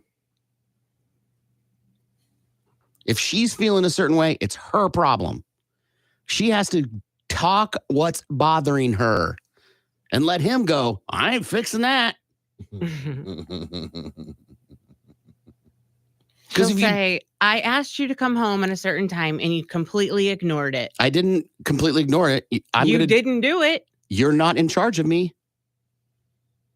But you completely ignored it. No, I asked you to come home so we could be with the family. You made a request. Why was going to the bar more important than coming home? You made a request. And you didn't.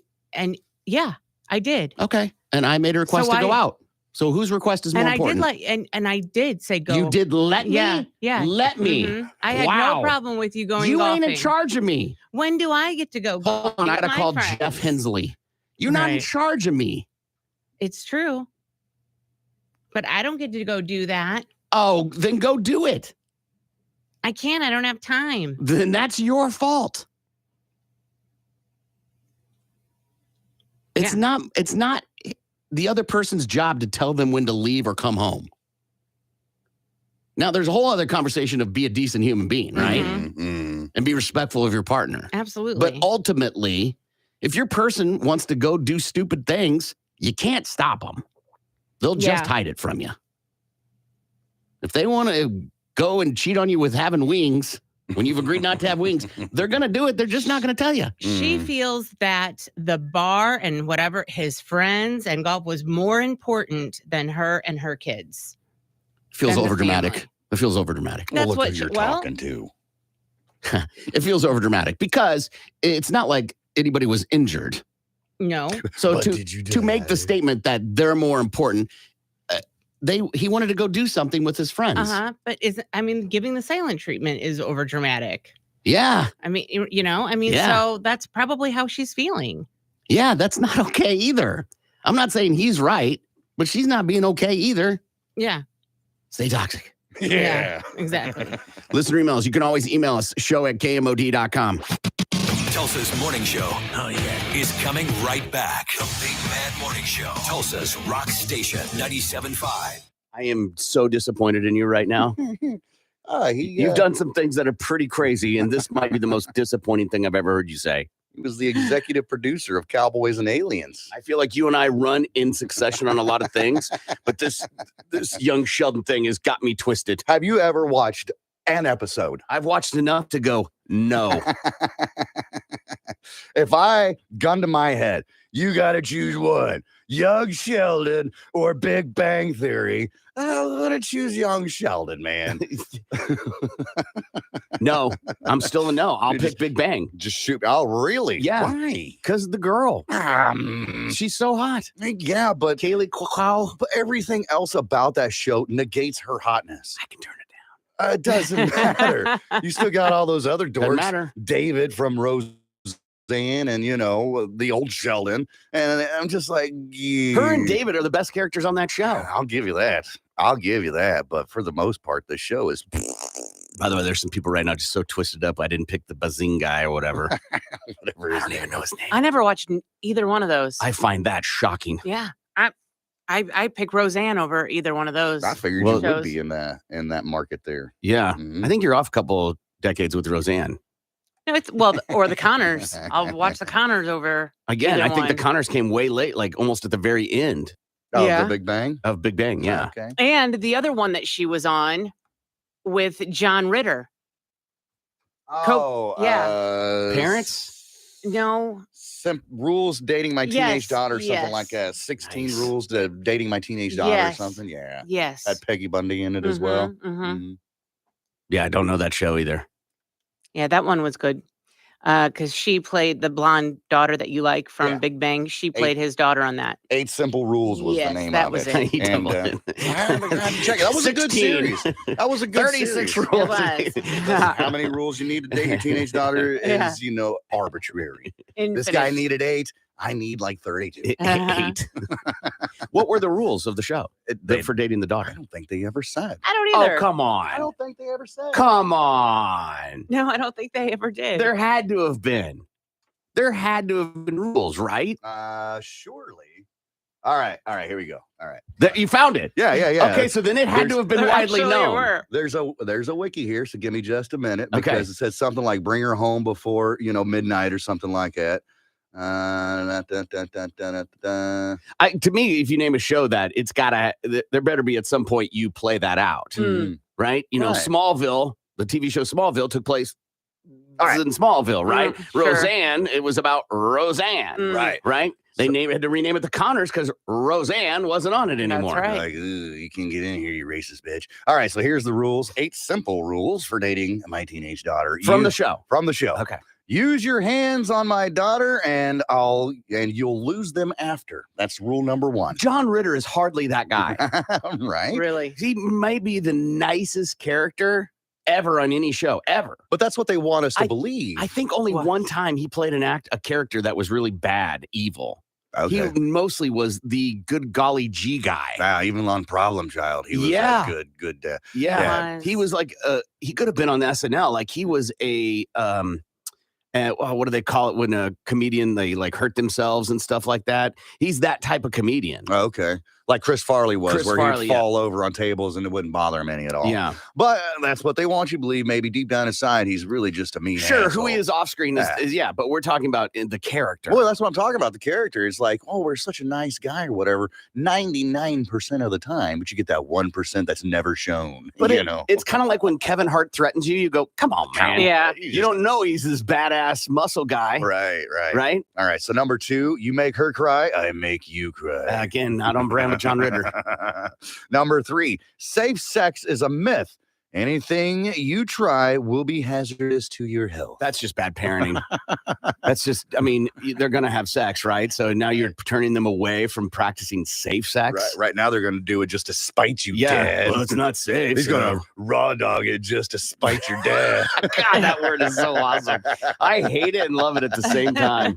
All right. So number 4, you're looking at bring her home late. There's no next date. Notice how everything rhymes with these rules. That's on John Ritter brand. Yeah. Number 5, if you pull into my driveway and honk, you better be dropping off a package because you're sure not picking up anything else. Who delivers stuff to your house? Who delivers stuff in honks? I don't know. No one. Usually they knock on the door. No one. Ring a doorbell. For us, something like that. DoorDash? Right. Domino's in the time like that? No, that's not a thing. It says alternative rule number 5, only delivery men honk, dates ring the doorbell once. That was his alternative to the number 5. Okay. Honking. Oh, okay. All right. So number 6, no complaining while you're waiting for her. If you're bored, change my oil. Change, not check.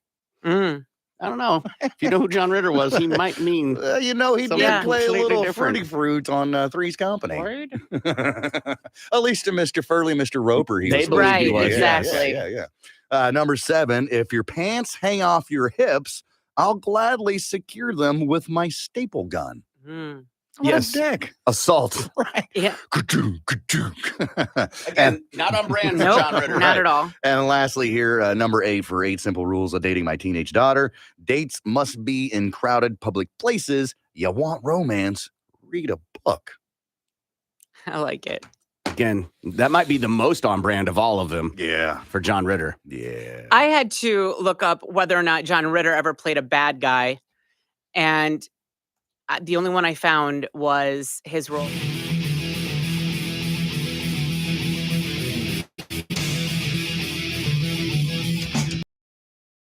Morning, it's the Big Man Morning Show. Talk soccer, really at all. Maybe occasionally when it's a big news flash, right? Mm-hmm. FC Tulsa's the local soccer team. They play down at One Oak Field, right? They just signed a 16-year-old to the team and you're like, well, what about school? I'm sure there's some sort of schooling that happens in a tutor program. This kid has European soccer goals. Like, this kid's going to play in the EuroLeague. That's cool. And he's playing here at 16 because he can't go to Europe till he's 18. Right on. Get that experience now on a somewhat professional level and then go in and right on it. It's brilliant, right? It's like skipping college and going straight to the NBA. Mm-hmm. Yes, except he's still in high school. Like, he just can drive. But like, his mom's got to take him to practice. But like, think about it. You hire a tutor. You take on the expense of a tutor, right? So he can play soccer full time, travel. And then when he's 18, he'll go to Europe and make millions. Yeah. Yeah. And he can get endorsements now and everything. He's been playing for a couple years for the Red Bull national team. It's awesome. He's a stud at 15. He's 60 now, but he's signed to FC Tulsa. Right. Well, good for us. That's a good pick for us then. Yeah. I mean, that kid could have gone anywhere. Yeah. So you're going to, there's a kid playing down at a One Oak Field for FC Tulsa that will play in the EuroLeague. Somewhere in Europe, he's going to play soccer, football, whatever. And he's going to be playing right here in our town. Super cool for them. So let's see what Lindsay has for Balls to the Wall Sports. Oh, no. I hit the wrong button. 16-year-old wouldn't have done that. Balls to the wall.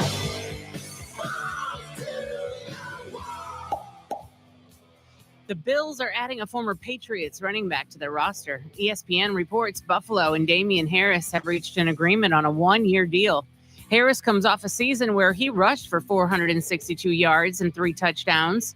The 26-year-old was limited to 11 games after dealing with a thigh injury. Harris had rushed for a career-best 15 touchdowns in the 2021 season. The running back was drafted by New England in the 3rd round of the 2019 NFL Draft. The Grizzlies are hoping to have their star point guard back this week. Memphis head coach Taylor Jenkins said the team hopes to have John Morant for Wednesday's game against the Houston Rockets. Morant rejoined the Grizzlies Monday after being away for the team for 2 weeks. The 23-year-old had been suspended by the NBA for 8 games after live streaming video of himself holding a firearm at a Denver area nightclub March 4th. Morant entered a counseling facility in Florida and apologized for his actions. How long before we see something else? I say he'll do well until the end of the season. I think so. He's got a lot of people reaching out to him. So that doesn't mean anything. I don't think it's a lesson to learn. I think it's more of he's going to be more careful. You mean more hidden? Yes. Yeah. That won't take very long. Someone with an iPhone. Yeah, true. LIV Golf has another legal battle, this time against a foe with a very familiar name. LIV Nightclub in Miami Beach has filed a court action to oppose LIV Golf's attempt to register its trademark. In the notice of opposition, the nightclub states the trademarks are visually, photonically, and are similar to the goods and services. They share similarities. In other words, the legendary nightclub, the Fontainebleau Hotel, is attempting to block the Saudi-backed golf league at the door. LIV Nightclub was founded by hospitality entrepreneur David Grutman in 2008, and it's been recognized as one of the best clubs in the country. It's famous for its high energy and attracting the rich and famous among actors, musicians, athletes, and models. LIV Golf was founded in 2022. It's financed by Saudi Arabia's Public Investment Fund. It's headed by CEO and Commissioner Greg Norman of Palm Beach Gardens. It's attracted some rich and famous golfers who jumped from the PGA Tour. According to the Sports Business Journal, the filings go on to note that LIV Miami's trademarks are registered across the globe and have been in use for 15 years. Ooh. The conclusions of the filings are that consumers will believe the LIV Golf trademarks are affiliated with or endorsed by LIV Miami, and the registration of the LIV Golf trademarks will dilute the distinctive quality of the LIV Miami trademarks. So both companies chose LIV because of the Roman numeral for the number 54. Yeah. And I think they have a case. Yeah, I do too. So what would they change it to then? Or they just wouldn't? They'll probably settle. Yeah. All right. Well, that is your Balls to the Wall Sports. I'm Lindsay on 97.5 KMOD. Balls to the Wall Sports is powered by Miller Lite, the original light beer. Great taste, 96 calories. More of the Big Man Morning Show is next. Just some guy, It's maybe possible. dressing up for like a early Halloween party or A prank or something. a prank or something like that. And It's kind of a weird prank to put a gun in your pocket. No kidding. it is It's California, and there are serial killers on the loose, Corbin. Sure. How crazy saying. would it be if they didn't catch him, but this was a different serial killer? Oh my God, right? Totally kind of different killer by accident. They didn't know.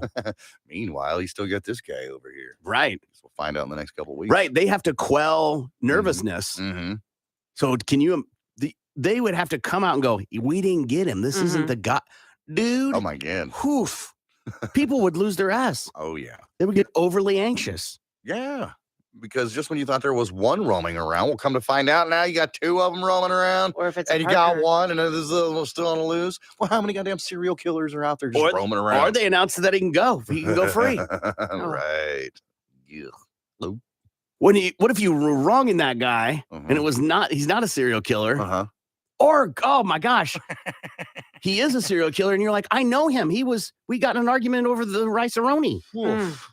I consider myself lucky then. He comes into my diner. I serve him coffee every day. Totally going to be those people. There are plenty of times I've been out on a lake and we stop, against a rock or whatever. Excuse me.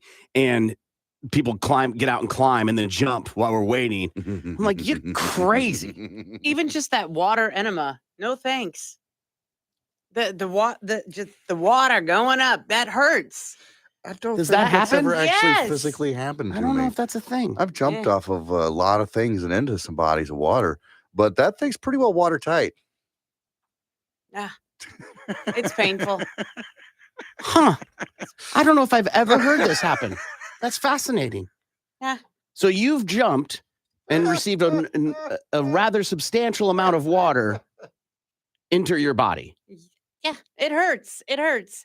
It happened when we went to Skytook and we jumped off of the little cliffs, and it happened to my husband and he said it was very painful.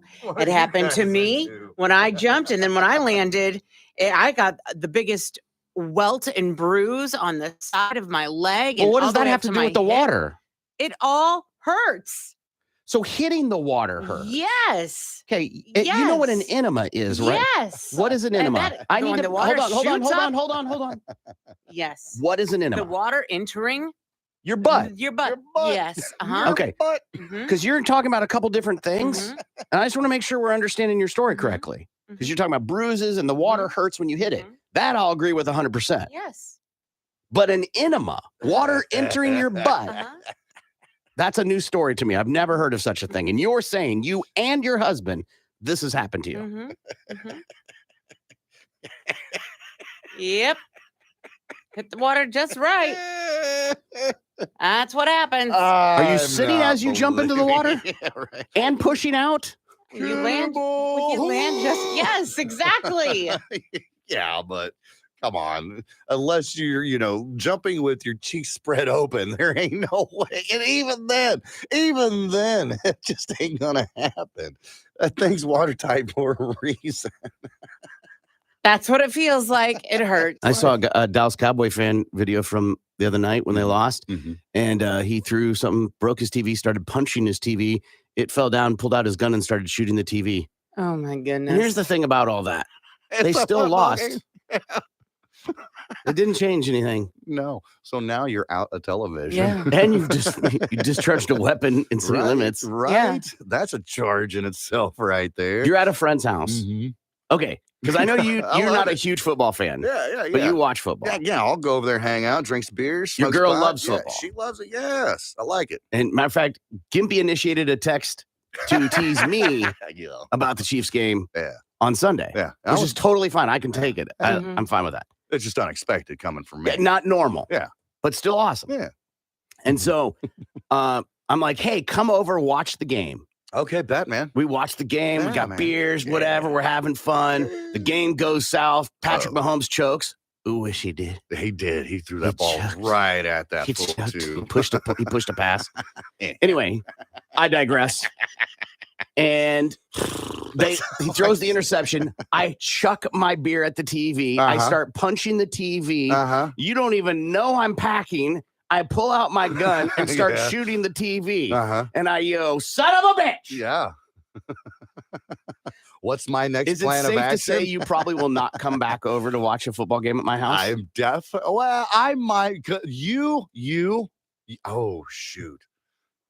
Totally no, I'm care- not this is a coming pr- back. Yeah, it's a pretty I'm not extreme coming violent back. situation for a Yeah, guy it who's is. not violent. For you. I was even to say, even if my best of friends did that, I'd be like, all right, I'll give you one more shot. If you pull out your gun a second time and start shooting a television over a goddamn football game, I am definitely never coming back. Not for football, not for Parcheesi, not for no goddamn win, lose, or I ain't draw. playing none of Monopoly that. with you, Right. bitch. No, because I could be the television. I'm not taking that chance. I would give you one more opportunity, because you're not the guy that kind of, just flies off the handle like that. That's a one-off. If it Feels happens, pretty violent. if it happens again, I'm like, all right, something's going on. Now, I'll tell you this. You pull out your gun, you start shooting a television, I'm not going to be sticking around for much longer. Right, the party is over. Pretty much. Even we're if the definitely- game We're at not watching the halftime. second game. No. No. I gotta go. I got to go vacuum my lawn. See you in the morning. No. It's weird to see grown men get that angry about something they have no part in. Mm-mm. Right. Other grown men playing a kid's game, getting paid a king's ransom Ain't that the to truth? get that mad. And I'm not saying you're not invested and you can't be a fan. Mhm. Right? I get it. It's been your team forever. Right. You've been there for the ups and downs. But getting mad, I'll accept throwing a beer.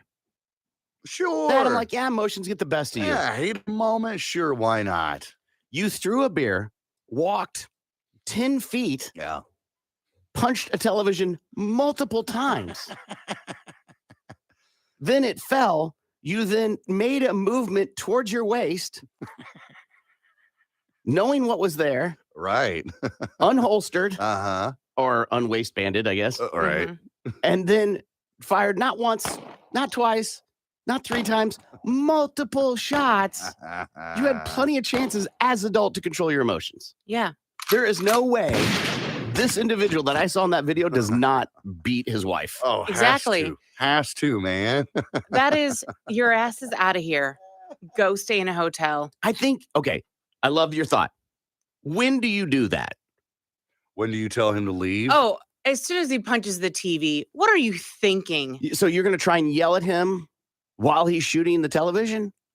At what point, when someone's acting that way, do you intercept, Lindsay? Yeah, because clearly this isn't the first time. This isn't the first outburst. They just got boxes of TVs lying around. Yeah, exactly. Right. Hey, kid fell off Especially the as truck. especially as a Cowboys fan.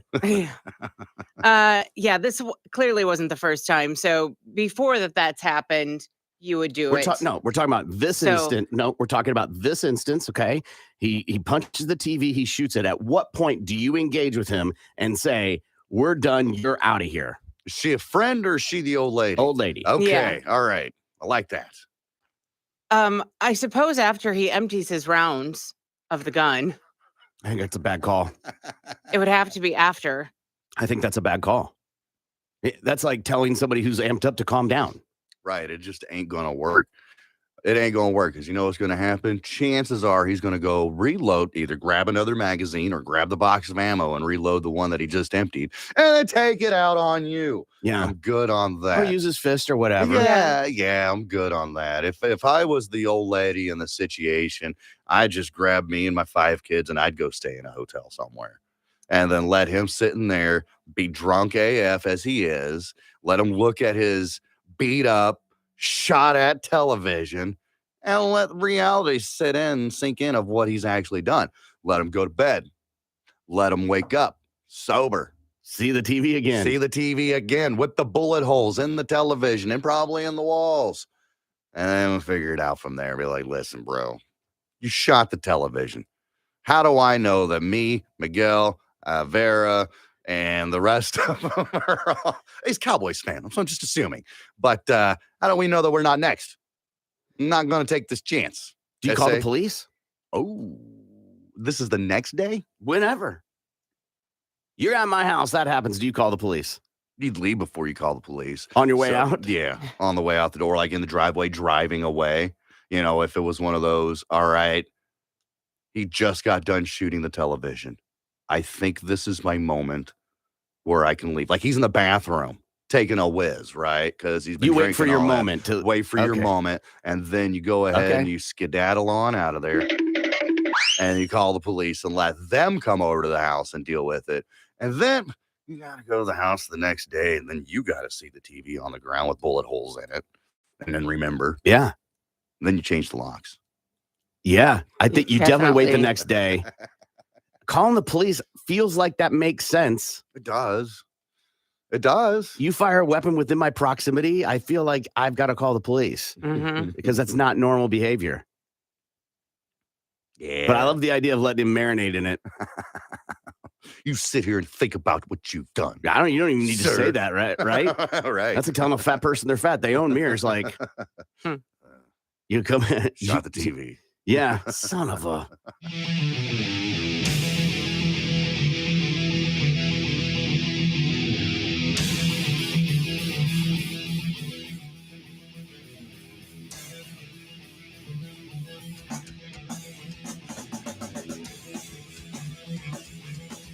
Good morning. It's the Big Man Morning Show. 918-460-KMOD. You can also text BMMS and then what you want to say to 82945.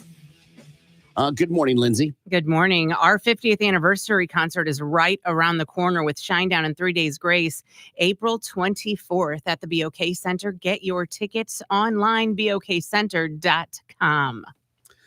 Good morning, Gimpy. Good morning, Corbin. I've been searching the TalkBack feature for some more sound effects. And because we like to do that sometimes. You make a sound effect, we try to guess what it was. And there's nothing in there now, but this is me telling you to make some sound effects and send it to us on the TalkBack feature in the iHeartRadio app. It's time to tell the truth. We do this Tuesdays.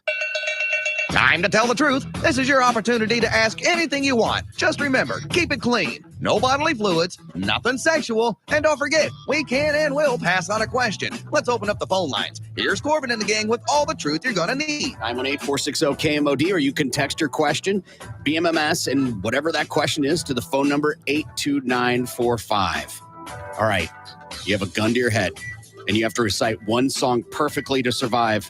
What's the song you're singing? Happy birthday. Oh. As someone who does karaoke, I am shocked by that answer from you. As am I. Gimpy? Man, Folsom Prison Blues. Easy. Done. I will live. You will die. Baby Shark. I can do it perfectly. And it is technically, so is Happy Birthday, but not a very common. So I feel like, gosh, that would be the hardest version. Oh, man. Don't shoot me, man. Baby Shark. Dude. They probably shoot themselves. Hopefully. Hopefully. That would be the best outcome, I would think. Marry, bang, kill. Butterfingers, Twix, or Snickers, Lindsay? Ooh. All right. I enjoy all three of those candy bars, but Snickers is probably my favorite, so I'll marry it. And I believe Snickers probably is the money maker, the most popular out of those three. I'm going to marry Snickers. I'm going to bang Butterfinger. Because? Well, it's girthier than the Twix. And I'll kill off the Twix bar. Gimpy? Tisk. Let's see here. I'm going to go ahead and kill off the Snickers. Man, that's just too much. Too much going on at one time. You know? I'm going to marry the Butterfinger because they're delicious. And I'm going to bang the Twix because there's two of them. A little menage a trois between me and left and right. If this was the uncensored podcast, I would say something completely different, but I'm killing Snickers. I think Snickers are garbage. I don't think they're a good candy bar. I think Lindsay's right that they are maybe the most popular, but they are garbage. I'm banging Butterfingers because butter's where it's at. And then I'll marry Twix because there's 2 of them. And why not? If you're going to marry a candy bar, why not have 2? Right? Exactly. 2 to give you the silent treatment? Sure. Or one to fall back on when the other one does. Yeah. Is Goofy a dog, Lindsay? Yes. Goofy, I do believe, is a dog. Goofy, Pluto's the dog that runs around. Goofy's the stand-up individual that might be we're believing is a dog, right? Yes. Okay, Gimpy? Looking at the pictures of Goofy, yeah, he looked like a dog to me. He looks more like a dog than any other kind of animal. Okay. He's got a tail. I'll give my answer, but Gimpy, look it up and see if there's an actual answer. I think Goofy is a dog. It is kind of bizarre that Goofy, this dog, stands up and can talk, but Pluto can't talk at all and has to be on all 4s. Kind of is a weird lapse in the storyline. All right, so this is, goddamn pop-ups. An article from USA Today, is Goofy a dog or a cow? Voice actor Bill Farmer shares the answer. So this is the voice of Goofy. From The Voice. Mm-hmm. Well, most of these are obvious. What happened? Goofy, some believe that he is a cow, specifically an Aberdeen Angus cow, due to his relationship with Clarabelle cow in the Mickey Mouse Clubhouse. Others consider him a dog. Scroll on down. Bill Farmer's The Voice in 1987. That Goofy is not a dog. Pluto is a dog. Goofy, on the other hand, seems to be in the canine family without explicitly being labeled as a dog. Okay, he's a dog. He's a dog. Farmer says Canis goofus is the Latin term to describe Goofy, meaning that Goofy is not simply a dog or a cow. He's just a goof. I mean, I love the idea of giving no answer for an answer. This is a fun one. Bang, Marry, Kill Marvel edition for the guys, Scarlett Johansson, the Olsen girl, or Zoe Saldana, and for Lindsay, the 3 Chris's. So Chris Farley, Chris Rock.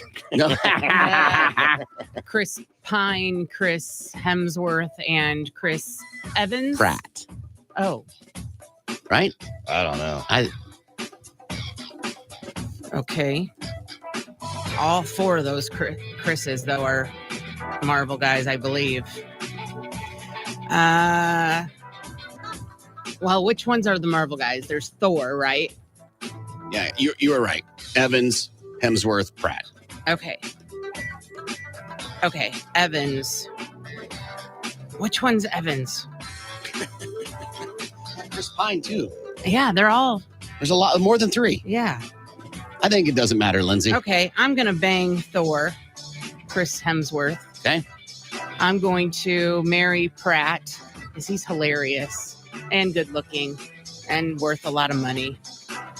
And I'll kill Chris Evans, Captain America. I think that's him. I have no idea. Yeah, because he's younger than me, I think. And I think they're all younger than you. I don't find him that attractive.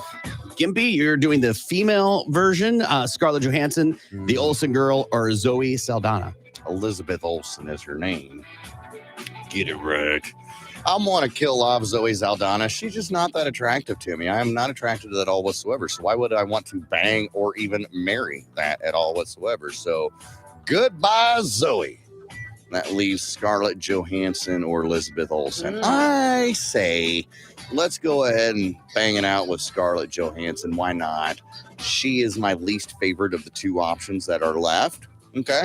And if I want to be married with somebody, I'm going to be married with somebody that I don't like for a while. So Elizabeth Olsen, I do. Wow. Yeah. I will. These are all solid. I will bang Zoe. I will marry Elizabeth Olsen, and I'll kill Scarlett Johansson. Okay. I think she's the oldest of all of them. And you would expect me to bang or marry her, so There you go. Why not? I have no reason why the other two, though. You might get to meet Mary Kate and Ashley. That's not an important thing in my life. No. That's not something I try to. One more Mary Bang Kill. Friends edition. Monica, Phoebe, Rachel. Ooh, I'm going to marry Monica because she's a clean freak. And then I wouldn't have to do it. I'm going to kill Phoebe because I think she would get annoying after a while. And I'll bang Rachel. She's hot. Gimpy. Killing off Monica. She's probably the more annoying one. Seems like a bit of a control freak. Probably get mad at you, give you the silent treatment because you went out, played golf, and then went to the bar with your friends. Trying to keep you under her thumb. So Right. You're dead to me, Courtney Cox. Yeah. And then Phoebe, all right. I mean, that's a tough one because, I mean, all right. I mean, not really. Phoebe, let's get it on. That leaves me banging Rachel. That's the Jennifer Aniston, right? Yes. Yeah. I'm totally killing Monica. I don't need to be told to put a coaster underneath my glass. I'm banging Phoebe because she throws. Okay. And I guess that leaves me to marry Rachel. She's always so cold, though. Right. For those who don't know, Rachel is constantly nipping out on Friends. Ain't nothing wrong with that. Walk around Every the house. single episode. Mm-hmm. Oh, man, another one. Mary Bang Kill, 3 Toms. Cruz, Hanks, Hardy. Lindsay. Ooh. Oh. Well, I think I would marry Hardy so I could bang him whenever I wanted to. And then I would kill Cruz and bang Hanks just once. Yeah. Gimpy. Killing Tom Cruise. Guy's a psychopath, and I don't want to listen to damn Scientology for the rest of my life. Yeah.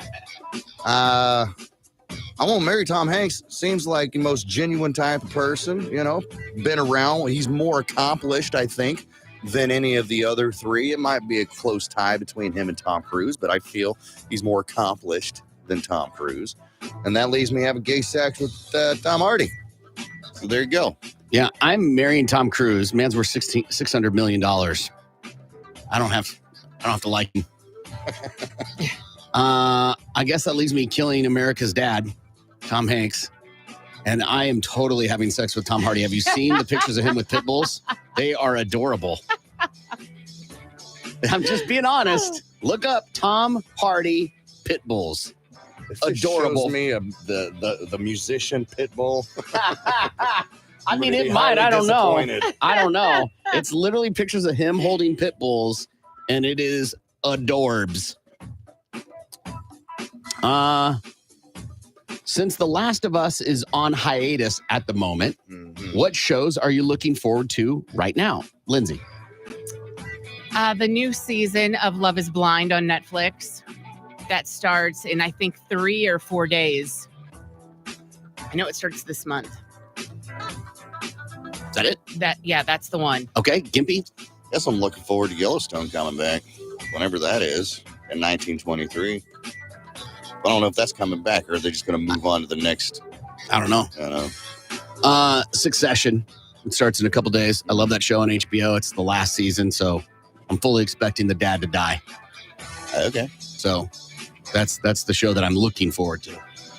All right, to tell the truth, pool party edition. No kids around. Would you do a group naked cannonball at an adult pool party? I need someone to clarify what a group naked cannonball is. Are we all naked and jump in at the same time? Sounds about right. Yep. All right. Lindsay. Sure, why not? Cannonball. Let's go. Gimpy. Wouldn't be the first time. We'll circle back. I'm not doing a group naked project. That's the end of that statement. Cannonball or otherwise. I'm not interested in getting naked with a bunch of other people. I'm just not. You've done a naked cannonball with a bunch of people connected, like holding hands and all that? Not so much the naked pool party cannonball thing, but I have been naked with a group of people before. Like, You were in the water, took your clothes off, No, or we you weren't took even your in the clothes water, off and then got in the water? No, we weren't even in water. We were in a living room. And Yes. why? It's funny that you ask, Corbin. All right, so this actually happened when I was 19. My best friend had just died. I've told that story many a times. And we were at his house, and there was about, I don't know, 15, 20 of us are there just hanging out, partying, reminiscing, having a good time. And one of the guys, he was the bit of the goofball there in the group. Hey, everybody should get naked. And we were all like, all right, cool. Why the hell not? So the next thing you know, we're all sitting around naked, not doing anything, just hanging out, partying, butt ass naked. No, nothing sexual happened. You're just naked. Not at all. Between any of us at all whatsoever. Were there women present? Oh, yeah, there was. That'd be weird. Just a bunch of dudes naked in the living room. I mean, not out of the realm of possibility, but...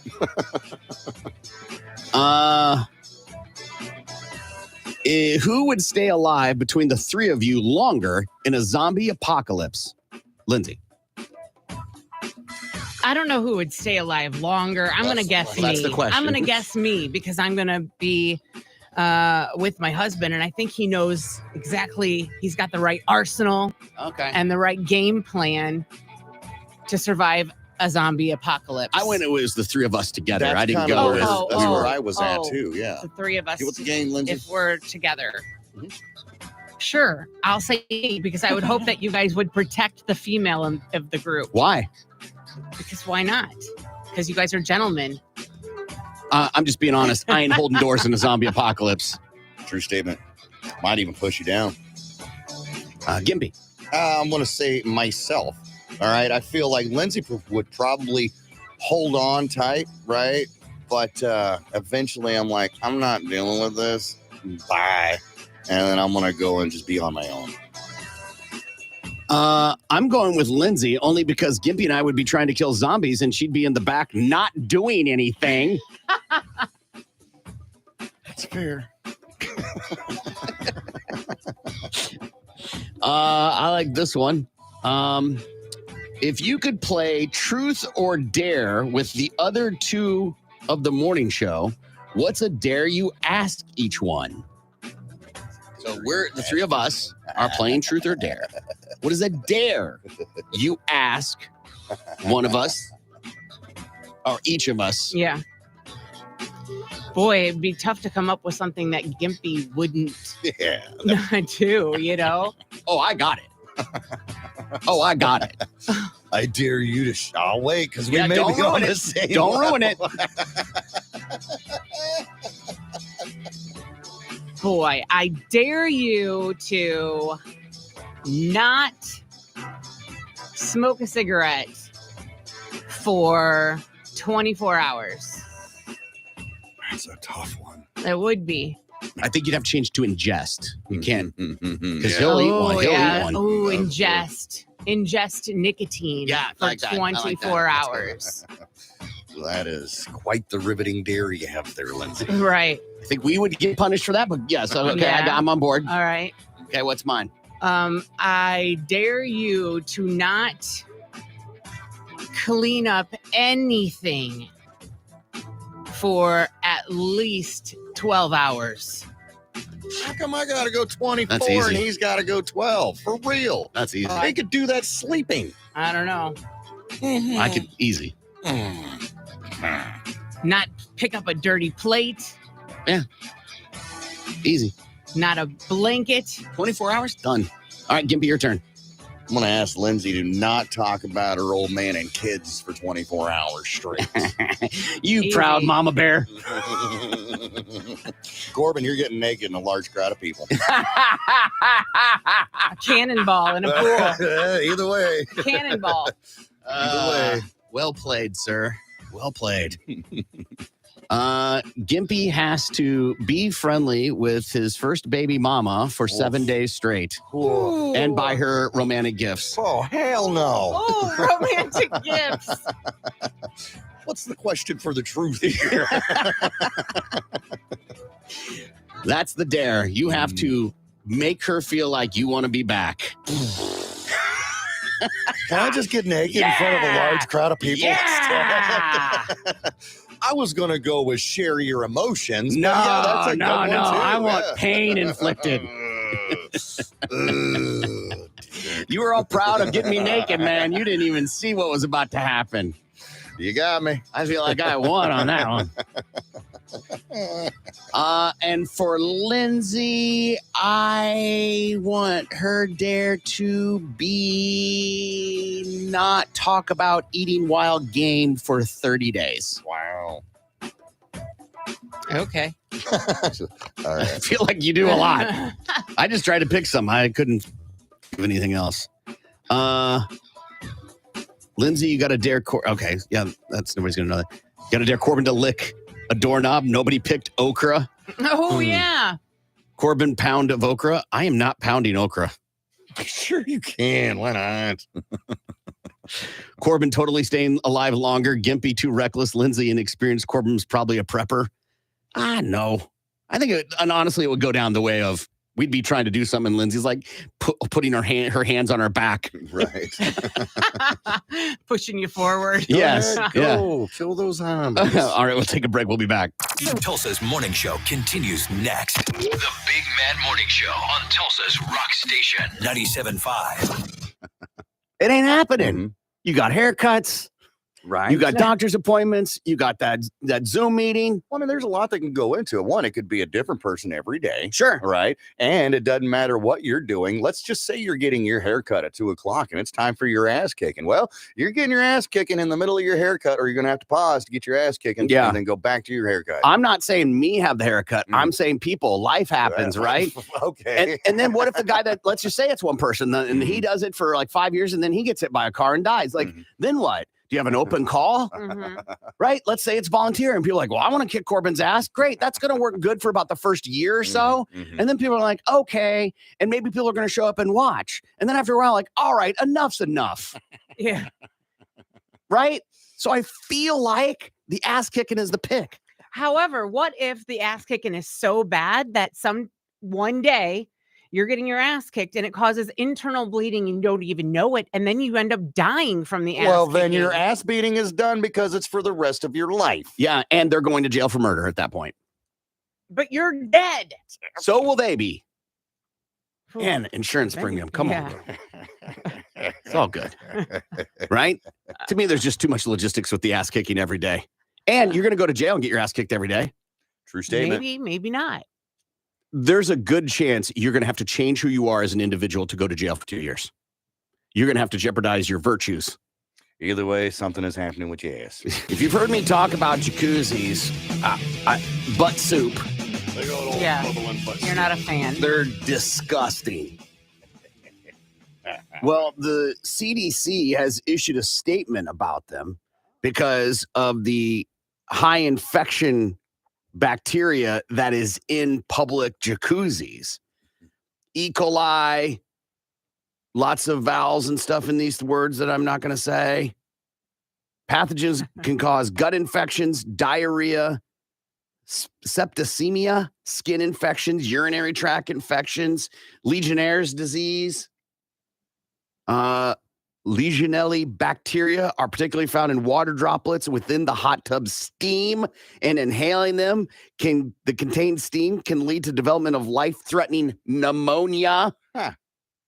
Just being in the room, that's how bad they are. But listen to this. And I knew this, but they explain it a little differently. The CD says that if you want to enjoy a hot tub or jacuzzi, there is a way to telling if it's safe or not. Okay. And there are clear signs of a germ-filled jacuzzi when urine and other bodily fluids, such as sweat, mix in with the chlorine used to disinfect jacuzzis. It creates an irritant and a pungent chemical called chloramine, which is what causes sore eyes when swimming in pools. Right. The more bathers that deposit their bodily fluids, the stronger the smell of chloramine, which smells like bleach. And the greater the likelihood the spa or hotel jacuzzi has low levels of disinfectant and high levels of bacteria. So if the hot tub smells really strong, the chances are not safe. Even if the water looks clean and clear, it's also worth noting that the water does become murkier the longer it goes without chemicals. So anytime you've gone to the public pool or the Well, this water says park- jacuzzi specifically. Okay, okay. So, but we're jumping to that, but I hear you. Yeah, I mean, I've gone to some and I'm like, dude, it reeks of bleach. I didn't know that it was because of all the pee-pee in the pool. I know that's what causes your eyes to burn, but I didn't know it would smell worse, right? Wow. Yeah.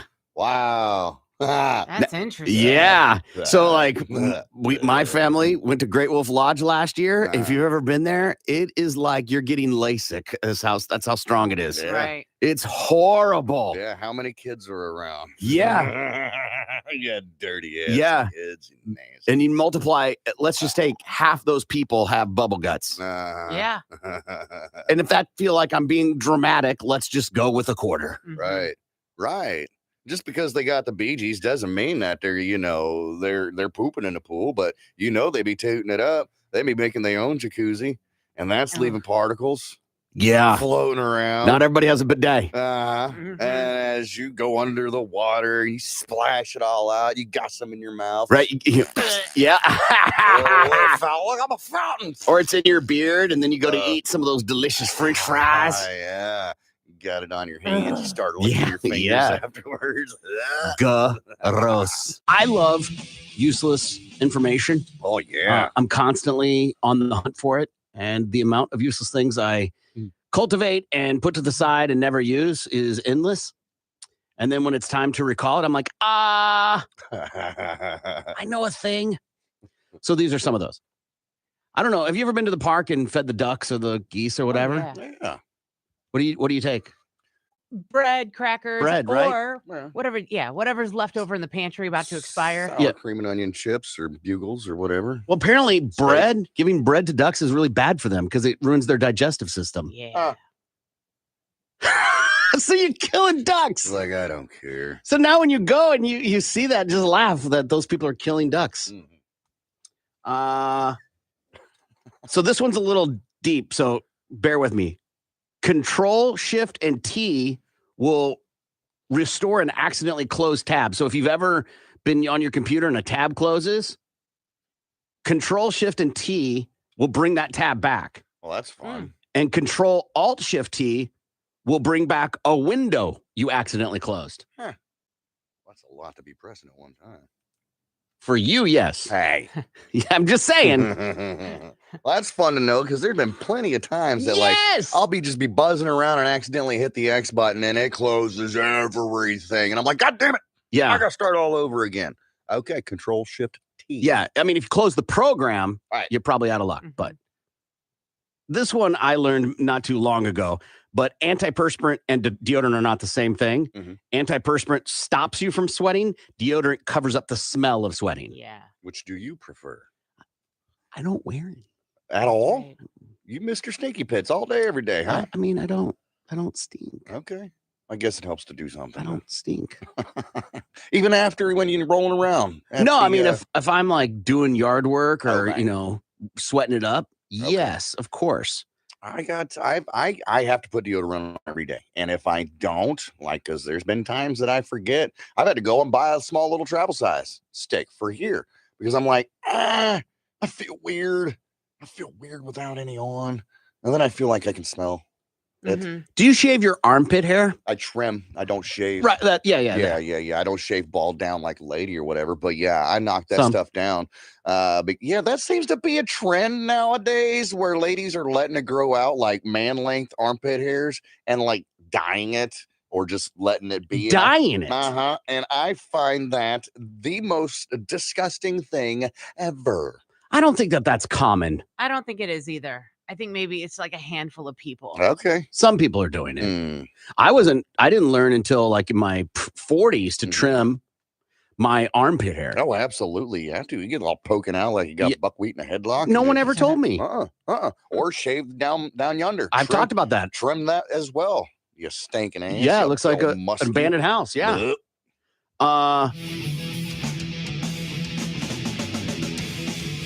Good morning. It's the Big Man Morning Show. That is not a pure coincidence. Chris Hemsworth's wife is being taken to task on the social medias. Apparently, it was their son's 9th birthday, and he posted a photo saying, "Happy birthday to my 2 little men," because he has twins. Only one way to eat cake in this house, and that's to have mom slam your head into the cake face first. And people are commenting about how that's not okay, that you should not do that. And a lot of people do this. This is like a thing. I know some people that they don't eat cake, but they make a cake and they have a big cake fight. Right. On their birthday. Like they go outside and just throw cake at each other. That's fun, right? Yeah. And I know people that do this, and this doesn't seem very aggressive. The one that, at least the picture, who knows what it was like. But I've also seen some online of people being super aggressive. Like it's everybody throwing cake in the kid's face and like rubbing it on their face and like it's uncomfortable to watch. Just over the top, way too much. Yeah. But is this bad? No. What's the difference between this and like when you get married and, shoving the cake in their face? I blah, think blah. that's weird too. Okay. I think that's weird. Because there's always one person of the two Who hates that takes it real personal. And to be playful and like you're feeding it and then you just rub a little bit. Okay. But when you do it and you're like, yeah, man. Save that for the bedroom. Want you to gag on this cake. Yeah. It's like, come on, man. But that's different. Those two people, I think, know it's going to happen. Yeah, they expect it. These kids may have expected it. Maybe, but they're just having fun. I mean, the mom's having fun for sure. The people laughing at the kid having fun. Would you be mad if we had a cake for you and I slammed your head into the cake, Lindsay? Cake? Probably a little. Okay. Disgruntled. Disgruntled, you say? Okay. Gimpy? It usually involves, workplace shooting. Disgruntled. Right. I am disgruntled. I do not like that word. No, I wouldn't be mad. I wouldn't even be disgruntled. I'd be like, damn it, you got me. Now I got cake all over my face. Yeah. Help me lick it off. And then I'd probably make it awkward for you and try to rub my cake all over your face. Or wherever I can. You will not be getting that close. I'm just saying, eye for an eye. Yeah. Yeah. I don't know. It depends on the context, right? Yeah. If I'm leaning over and you push my head in as I'm trying to blow out the candles, well, one, I hope the candles are out. Yes. I'm not taking a candle to the eye. Or the nose. Yeah. Nose I can handle. Eye feels a little more damaging. At least you got some room for the candle to go into your nose to penetrate. Yeah. I might be a little passive about it, but if I'm standing upright and you try to force my head into the cake and I fight back and you still do it, that feels a little crazy. Feels a little assertive and assaultish. Yeah, then that's fighting. Yeah, right? Yeah. If I'm resisting, Yes. I'm hands on the table, Right. legs spread, Right. Break out the retractable baton. and I hear, "Get him!" Feels a little over the top. Yeah, come on, man. Yeah. And I might do what Gimpy said, which is maybe try to put it on you. Yeah. I mean, because they were just trying to have fun. And they made it awkward. All right. So now it's my turn to have some fun and make it awkward. Except I feel like that line of we're just trying to have fun is also like, it was a joke. It's not my fault you can't take a joke. It's not my fault your joke wasn't funny. It's arbitrary. Because people do that, right? Like when they say something really insulting, they're just like, oh, it's a joke. Nah. Oh, it was a pussification of America. Or you're just not funny. Right. Right. Well, it just didn't land well with you. Sure. It's wrong audience is what it is. Right. Ooh. I didn't realize he was married, one. No, and she cute. She's a 10. She's incredibly attractive. Yeah. Go to her Instagram. She likes the thong bikinis. Okay. You ain't got to ask me twice. She was on Baywatch, apparently. Was she? Like the movie? I don't know. They're from somewhere else. Maybe it's that country's version. I don't know. Yeah, I didn't know she was an actress. Yeah, she was in Fast and Furious and a couple other things. They got that horse dressed up like a reindeer. Okay. I'm just saying. Just going through the Insta. I see no bikini pics. It's like the very first one, dude. She's 5'3". She is a tiny person. Very tiny. Yeah. Is she Spanish? I was trying to see here, like her nationality. Yeah, she's a Spanish model. Okay. Ugh, she's gross. Don't look. It's horrible. I do not suggest watching that Instagram post on a loop. I do not suggest that at all. Which one? Which one should we not watch? The very first one. Where she's walking down the steps? Uh-huh. And she hops at the very end. Like, I made it. Ta-da. Yes, you did. How tall is he? How much do you okay, how old is he? Lindsay? And how much is his net worth? I'm going to say he's 44. 44. Okay. I'll say 44, and he's worth we'll go with 250 million. Gimpy? I'm going to say Chris Hemsworth. He looks like he's about 41. And he's worth about, I'm going to say $50 million. He's 46. She's 46 as well. Okay. Oh, that's fantastic. Yeah. $130 million. Damn. The richest Marvel actors in the franchise, which I have not partaked in, but I know a lot of people love. Kat Dennings and Tom Hiddleston, both with $25 million. It's okay if you don't know who these people are. Mark Ruffalo, $35 million. Okay. Idris Elba and Rene Russo, $40 million. Elsa Pataki or whatever, that's Chris's old lady. What? Yeah. And Stellan Skarsgård, $50 million. Natalie Portman, $90 million. Kate Blanchett, $95. Christian Bale and Russell Crowe, $120. At number 5, Hemsworth, $130. Okay. Anthony Hopkins, $160. Scarlett Johansson, $165. Number 2, Matt Damon, $170 million.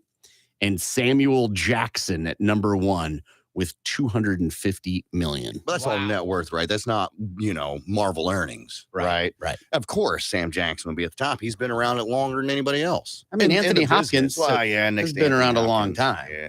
Right? Kate Blanchett's been around. No, not Kate Blanchett. There was another one on here. Natalie Portman. Skarsgård has been around a long time. Okay. Stellan Skarsgård. Rene Russo has been around a long time. Right? Mark Ruffalo has been around a minute. He's 54. So. Okay. What is his, what's his thing? What is Samuel Jackson's thing that made him that much money? Because Pulp Fiction, obviously, we know. Saying the F word. But movie-wise, what's the thing? Well, Unbreakable isn't that big. No. Snakes on a Plane was not that big. No. Black Snake Moan. No. What about his tiny part in Jurassic Park? Hold on to your butts. He was like a fringe character. Right. I think he was in that before he was in Pulp. Okay. So. Coach Carter. Coach Carter? Yeah. That was, is that a movie called Coach Carter? Yeah. Yeah, I have no idea what movie that is. Shaft. Damn. Shaft. Right. No. Star Wars. Boom. There it is. That's Star where Wars. he got his money. Yep. Yeah. People forget he's in Goodfellas too. But again, he's the guy who gets shot in the back of the head. Right. He was also the guy that came in and robbed the burger joint in Coming to America. Yep. Mm-hmm. It might be the whole Quentin Tarantino line. Oh, there it is. Incredibles. Star Wars and Incredibles for sure. Yeah. But he did Pulp Fiction, was it Jackie Brown, Django, and Hateful Eight? Hateful Eight, yeah. Yeah, those have to be. And then the Avengers money, of course. I didn't question whether he got money for Avengers. Of course he did. Right. But I didn't think it was as big as a $250 million to make him the number one guy. Because some of those other people we mentioned also were in a lot of those too. Right. But these other ones, and like I said, with all the stuff that he's done, it's all cumulative. Yeah, 250. All right, we got to take a break and we'll be back. Tulsa's morning show is coming right. You get your shirt off, and that's when I feel the bailiff is going to be like, hey. 2 Florida paramedics suspended after pronouncing a live man dead. 2 West Central Florida paramedics. This happened on a Wednesday in Clearwater Fire and Rescue. They were placed on administrative duty. WTSP TV reported the incident first. The paramedics from Station 47 responded to a call about a 65-year-old man in cardiac arrest. This happened at his private residence, and they showed up. The responders pronounced the man dead shortly after their arrival. Clearwater Fire and Rescue said in a statement, they left the area once deputies from the sheriff's office arrived to investigate. And according to the news release, a deputy noticed the patient was breathing and requested medical crews to return to the scene. Then Largo fire rescue crews were called and reached the scene about 28 minutes later. And the man was then transmitted to a hospital where he's recovering, according to another TV outlet. Upon notification of the incident, the Clearwater Fire and Rescue team immediately removed both fire medics from their normal duties and discontinued their abilities to provide patient care in conjunction with the county's medical director. They said, on behalf of the city, I apologize for the actions. No, they're real sorry. and the inactions of our crew during this incident. He said, we have strict policies and procedures in place that were not followed.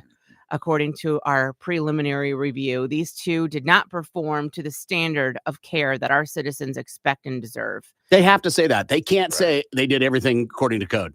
Yeah. Right. They can't. Because they didn't. Because then everyone's going to be put under scrutiny. They've got to put it on those 2 people. Mhm. But I can't imagine they showed up with eating a Slim Jim and a big gulp going, yeah, he ain't moving. He looks dead. Maybe they didn't. But I'm assuming they showed up, followed the protocols. I don't know, put 2 fingers on the neck. I don't know. Yeah. Whatever those protocols are. Mirror underneath the nose. He ain't breathing. He's got to be dead. You're there. You call 911. Paramedics show up. And they just do 2 fingers under the throat, which is not a correct way to check to see if someone's alive, by the way. And they're like, yeah, they're dead. Do you, watching your loved one in this peril moment, who have called the people to save their life, go, yo, man. Yeah. Do your job. Like, do you get into it? Well, of course not. But do you get into an aggressive confrontation over the You assume that they're doing their job right. I think so, right? You would just be like, well, I guess Tom's dead. They said he's dead. I got to take your word for it. Did they put the thing on the finger and it didn't make any noise? And they were like, yeah, I put new batteries in it yesterday. Right. Right. Well, my thing was, if they are an ambulance, and why weren't they taking the body themselves? Ambulances don't take bodies. Oh. They transport to the hospital. Okay, why weren't they doing that then? Because they said it was dead. It just all seems so weird. Like, when a body's dead, they don't take it to the hospital. I beg to differ. They took my mom to the hospital. Did they? St. John's. But were they trying to save her on the No, way? she was already dead. She was dead.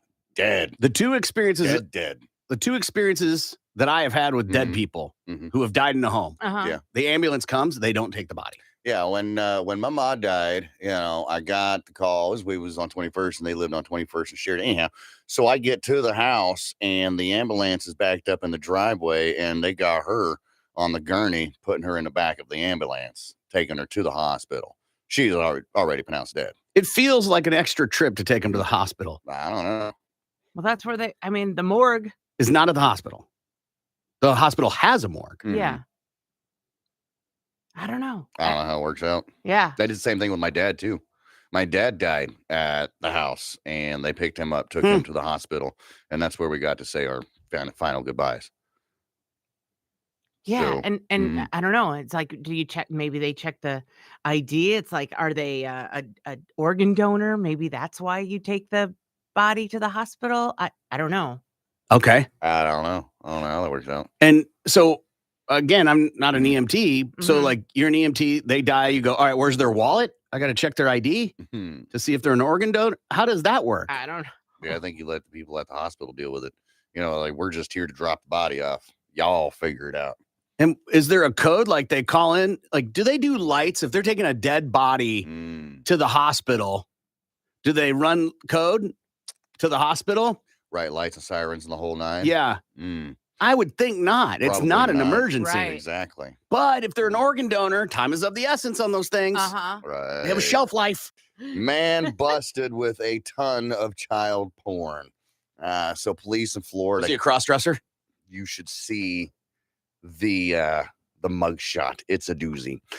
Police got a tip in January about some child sexual abuse material being uploaded to the internet at this address. It's the Crypt Keeper. They check it out. And that's where they come. They find a 17-year-old Paul Zytel at his home. They searched the house. They found more than 220,000 printed images, weighing in at 2,600 pounds. This cat had a literal ton of Big Man Morning Show. Yes. Capital One. The credit card. Oh yeah. Sam Jackson does that. There's big money in those endorsements. Yes. He's been doing that forever. Makes sense. I guess. Yeah, him and Ben Affleck's ex-wife. She's the other actress that makes money off of that. Yes. All right. Gonna find out what everybody learned. Lindsay, what'd you learn today? What's in your mother effing wallet? That's what I learned. And after a one-night stand, the walk of shame doesn't seem so bad anymore compared to being thrown from a balcony. Gimpy, what'd you learn today? I learned that you can buy cyanide and chloroform on Amazon. I also learned that stay toxic, pony boy. I learned that ricin isn't from rice. And I also learned nothing says I'm 19 by sitting in a room just naked. Right? I'm 19. I don't know what I'm doing. We're just sitting here naked. Yeah. It's Corbin saying, make sure that dishwasher is loaded right. It's Lindsay. Stop tracking my cycle. This is Gimpy, and I'm sorry. Thank you. Far too kind. Ready? It's so weird. Detectives say at least 16 clients lost more than $850,000. They believe there's more victims. He could face as much as 30 years in prison if convicted on all charges. Damn. Congratulations. I got good news. I got bad news. Let's